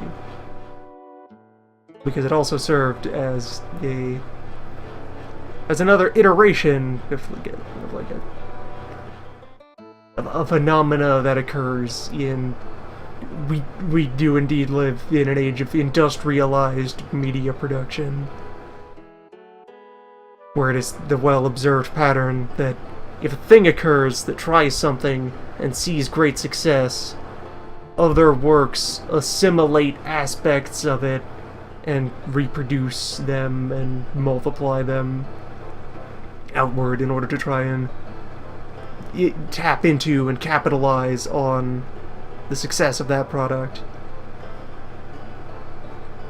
7 made sure that RPG Elements was a marketing buzzword to tack on to whatever other project you were doing. And as such, made RPG Elements get defined as the most thin and superficial and easily transferred aspects of a JRPG. The most imitatable parts.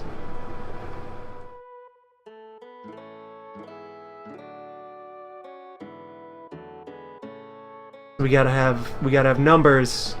We gotta have subsystems. We gotta have mini games. We gotta have elaborate customization and big grandiose animations attached to actions.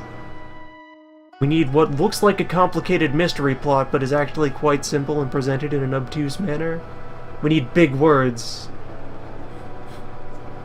We need Abrahamic mythology references. Get me 12 Kabbalahs!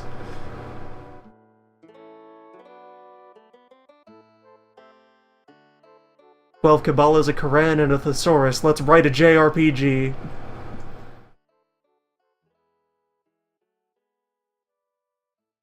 Gotta have a terrible super boss lurking in the background that has what is the largest number our hardware can manage. Put that on the boss.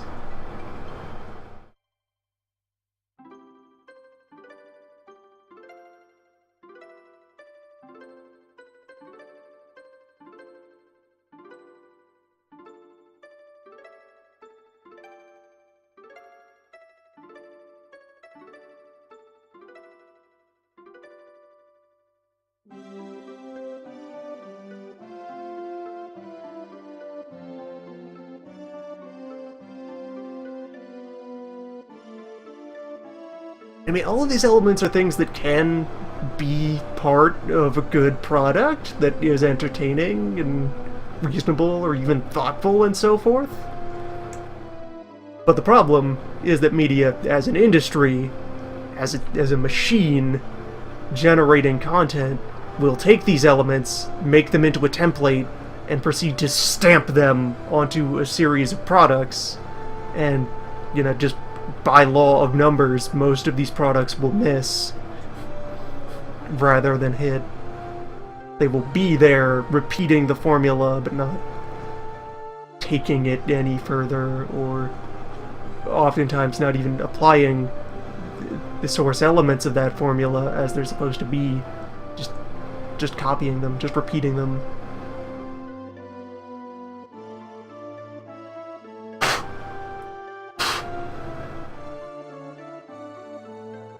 A helpful media consumption, good time having exercise that I've found is take anything that became like an overwrought, over-repeated,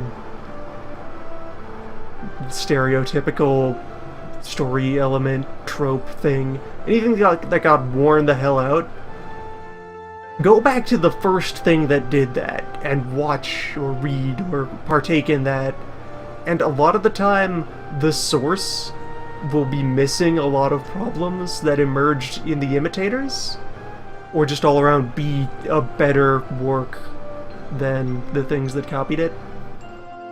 Or, as is especially fun to discover, sometimes the source work of the idea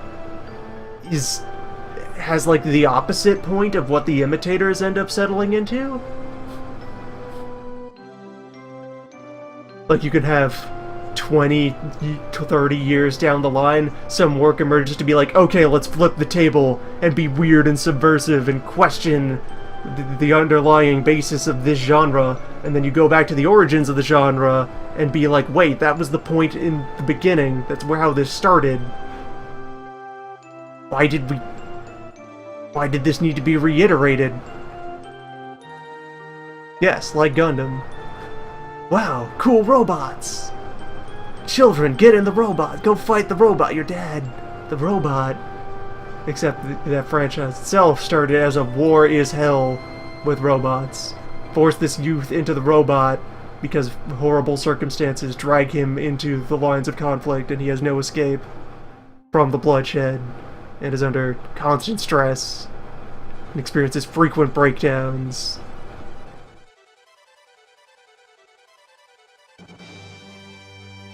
And walks out of the war a very changed, broken, bitter, spiteful man.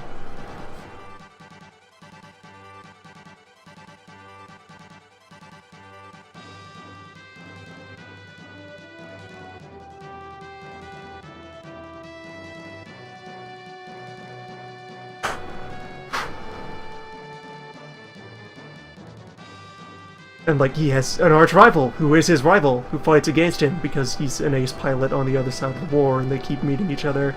And then, eventually, farther down the road in the franchise, after fighting, they become friends because they recognize that politics aside, they actually want the same things out of life and for space. They were just wound up on opposite sides of borders because of circumstance and other such shenanigans. You know, that war is hell. That in another world we would be brothers. But we're flying different flags.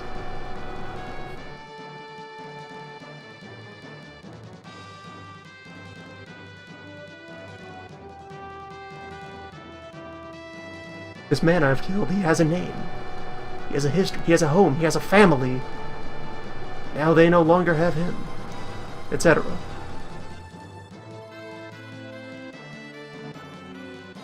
Miscellaneous media recommendation to branch into aside that. All Quiet on the Western Front.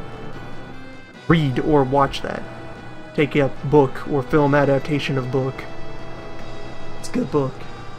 And find film made from said book.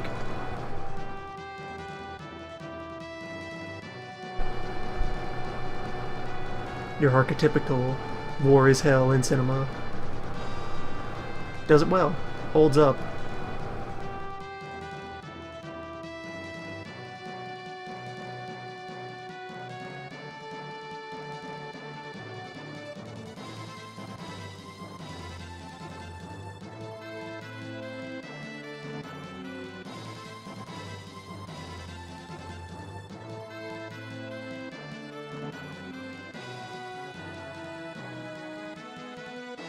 Many directors who have tried to make a war is hell work speak of how difficult it is to depict violence without kind of a little bit glorifying it.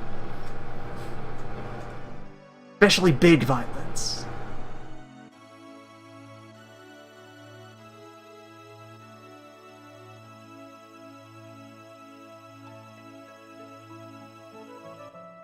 There's a lot of quality war is hell scenes in All Quiet.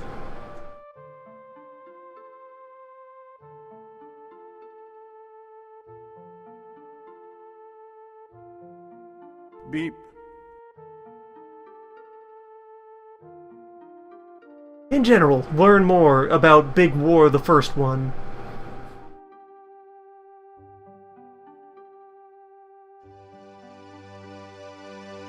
The Forgotten War. The overshadowed, deleted, unpersoned war.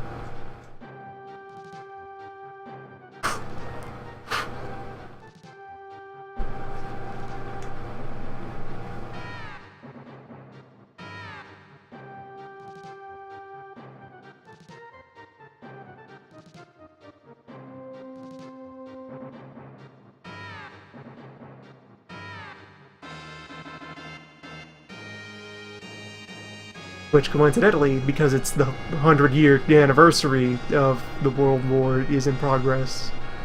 Centennial, there's been a lot of quality World War I related stuff produced over this decade, and sure to continue into the next couple of years.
Next time I will have a proper adapter to put a grip on you and your brothers, so that this will not repeat. It will bore 1,000 holes, just holes everywhere. All substances will be perforated. Although I suppose perforation more refers to punctures than to drilling. Maybe there's a separate, more specific tech word for having many bored holes versus many punched holes.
Fortunately, plastic being a relatively soft material, seems like I can get away with not much pressure, just a little bit, and mostly rely on the rotation.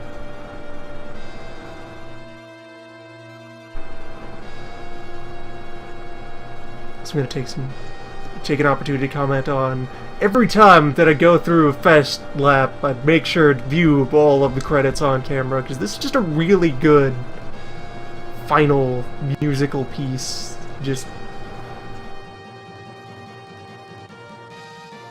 this big sweeping review of the entire rest of the soundtrack, and then manages to like maintain a rising action to the finale but stretch it out over like 5 minutes without feeling obnoxious.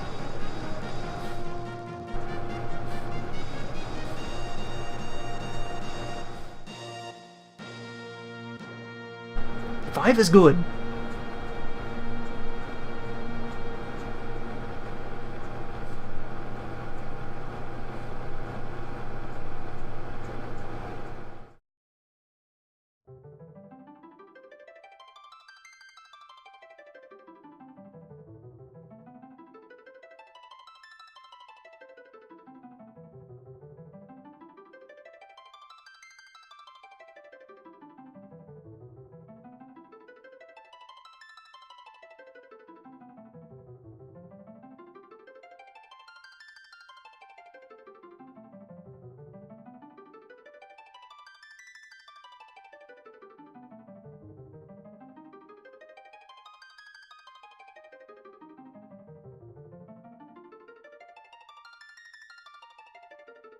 Yes, there you go. The decisive statement about the franchise. That a thing to its merit. Because every entry tries different things, the fact that everyone has a different best and worst of them is a feature. It's working as designed. It's no two of these are exactly alike, so the best is whichever one best fits how you like to play and what you like to do, and the worst is whichever one lands farthest from that mark. So, of course, then furthermore, the correct answer is 5.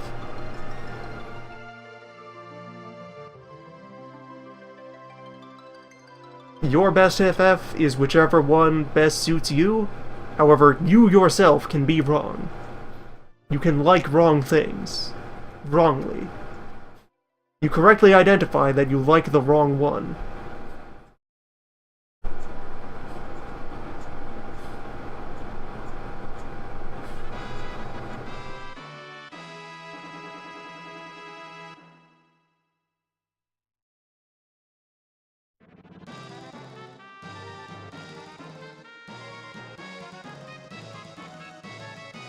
I mean, I'll hear thoughts about improvised grips for this. If you feel like it, feel free to share.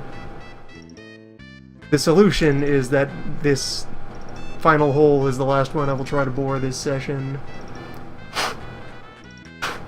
And for the next one, I will buy a proper adapter to grab this and mount it to something else. Yes, good. This OST contains all the piano tracks.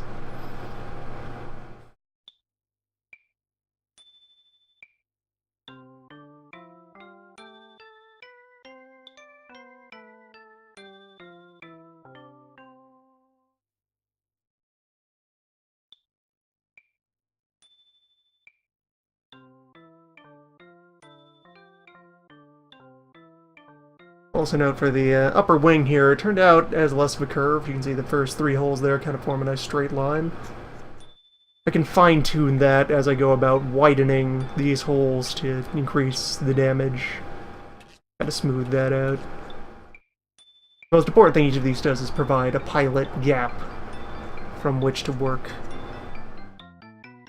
Once all the initial chunk of material is out of the way, I can just jam a knife in there and slowly whittle out more material in whichever direction I need.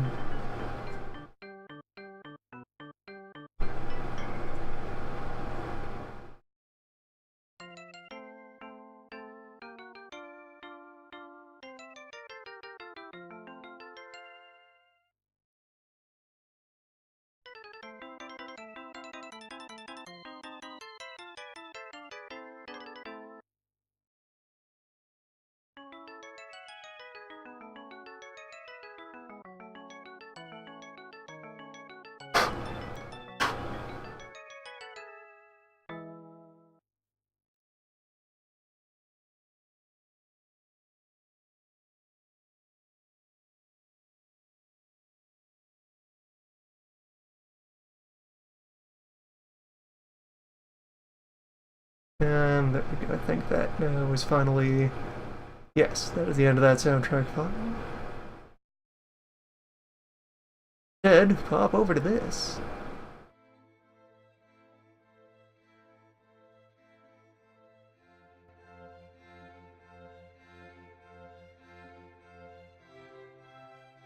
Where for our closing leg of this session. Sounds of Victoria 2. Because that's what's starting tomorrow. The other map game I regained access to via the travel machine.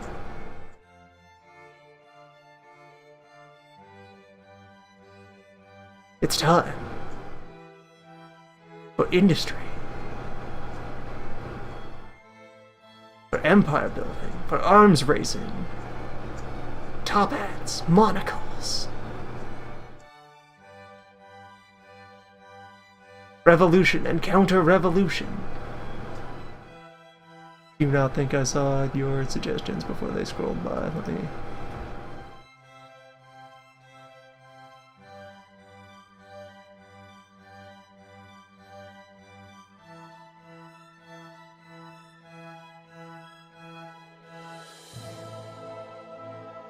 Right there. Yeah, that is certainly a way to improvise. A little like hand drill grip. That's ingenious. Yeah, that's an engineering solution. Not sure if I have any wine corks around, though.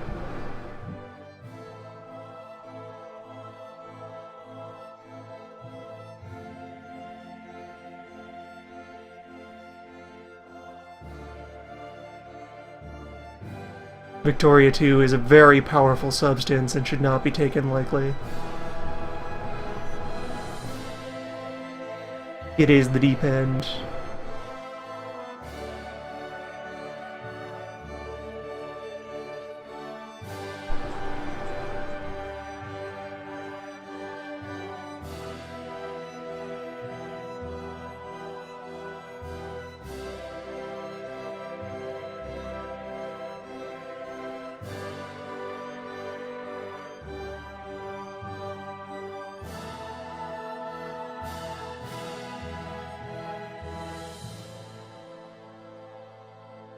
Where also, while it does continue to have its share of... well, more than its share, it has the bulk of the problems. It is the last of the old generation that has not been updated into a current iteration. There was still, like, 2 passes of putting out long after the fact patches by the current team try and ease over some of its problems, and also just briefly interrupt as there was a cat sleeping somewhere in the room. Now wants to leave. Get you out of here.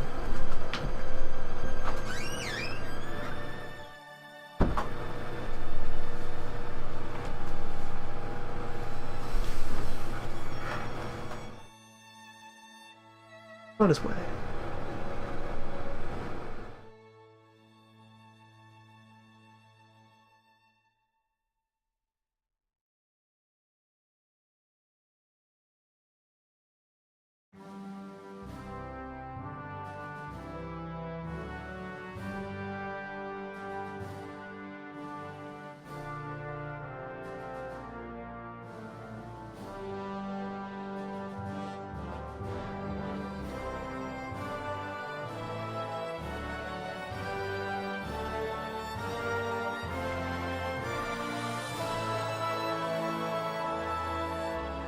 What sort? Cat. Mid-size, mid-hair. Or I think that one in particular is like low upper size of house cat. Where it is kind of a feature of cats that outside of like very specific specialty luxury breeds, most cats simply are cat. Most cat reproduction occurs in the wild, outside of human control. And so, most cats that exist are just generic blend. They are small, medium, or large in body and in floof.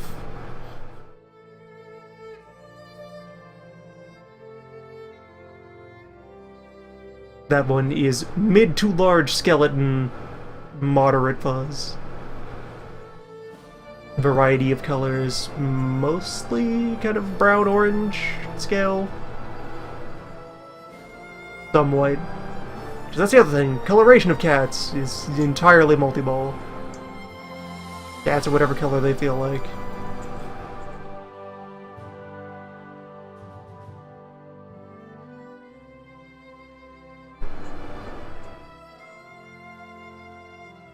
That is one of the two hair animals that lives in this building.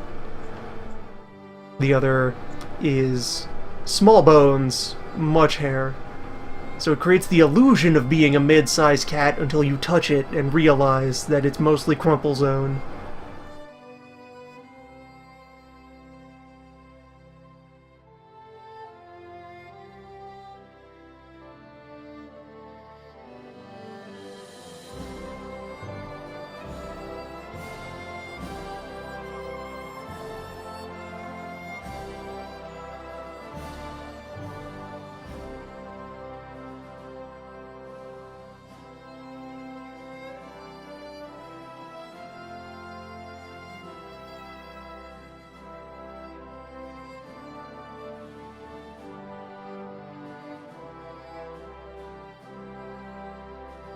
That one is a fairly straightforward monochrome. Well, it is. It's the two colors, but it is just black and white in irregular splotches throughout its body.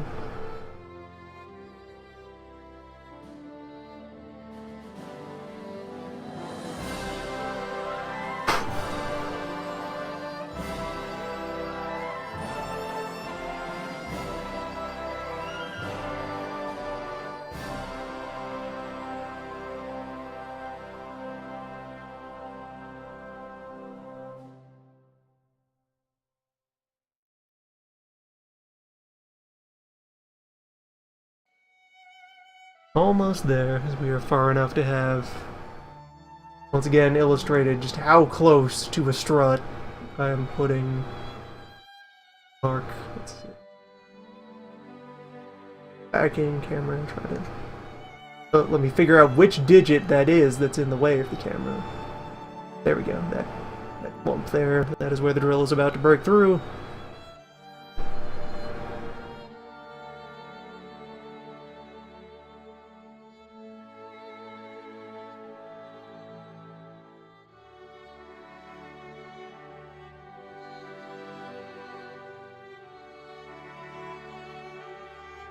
bird will have experienced many close calls.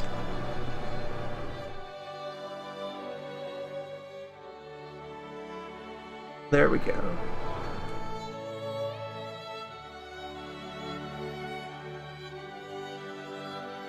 Eight holes for 4 bullets.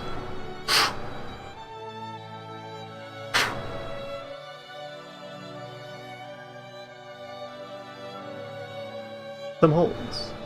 In the right wing. 9 battle damage. For the progress hole. Get a proper adapter to be able to more efficiently put a bunch of holes in the left wing as well. Figure out what pattern I'd like those engaged in. And then probably, once things are more convenient, also do further damage to the fuselage, the tail. Finish putting some pilot notches into these so that I can tear them up right good before reattaching them. And then, once I've finished mutilating the bird, then it will be time to settle it in and get it base coated and commence to decoration.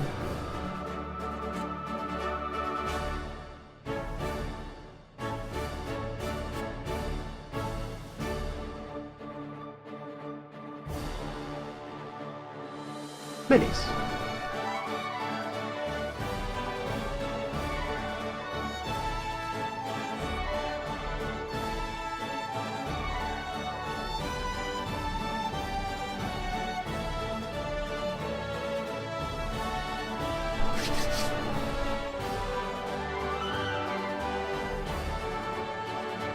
Also, to put it down here, dog is not a shape.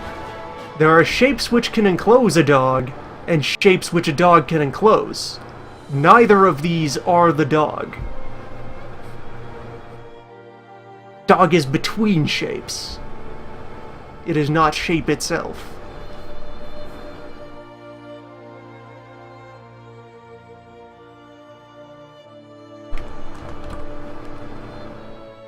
So yeah, I'll go ahead and allow a link. You have 1 minute.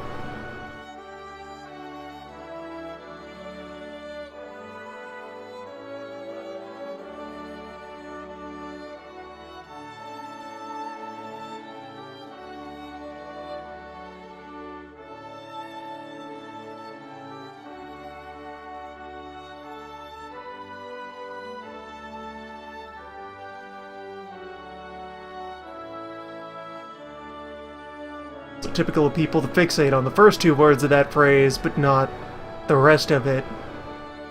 Robot buddy. That's not a dog. That's a machine built to resemble a dog. That is a dog-adjacent form. It is not a dog. It is friend-shaped.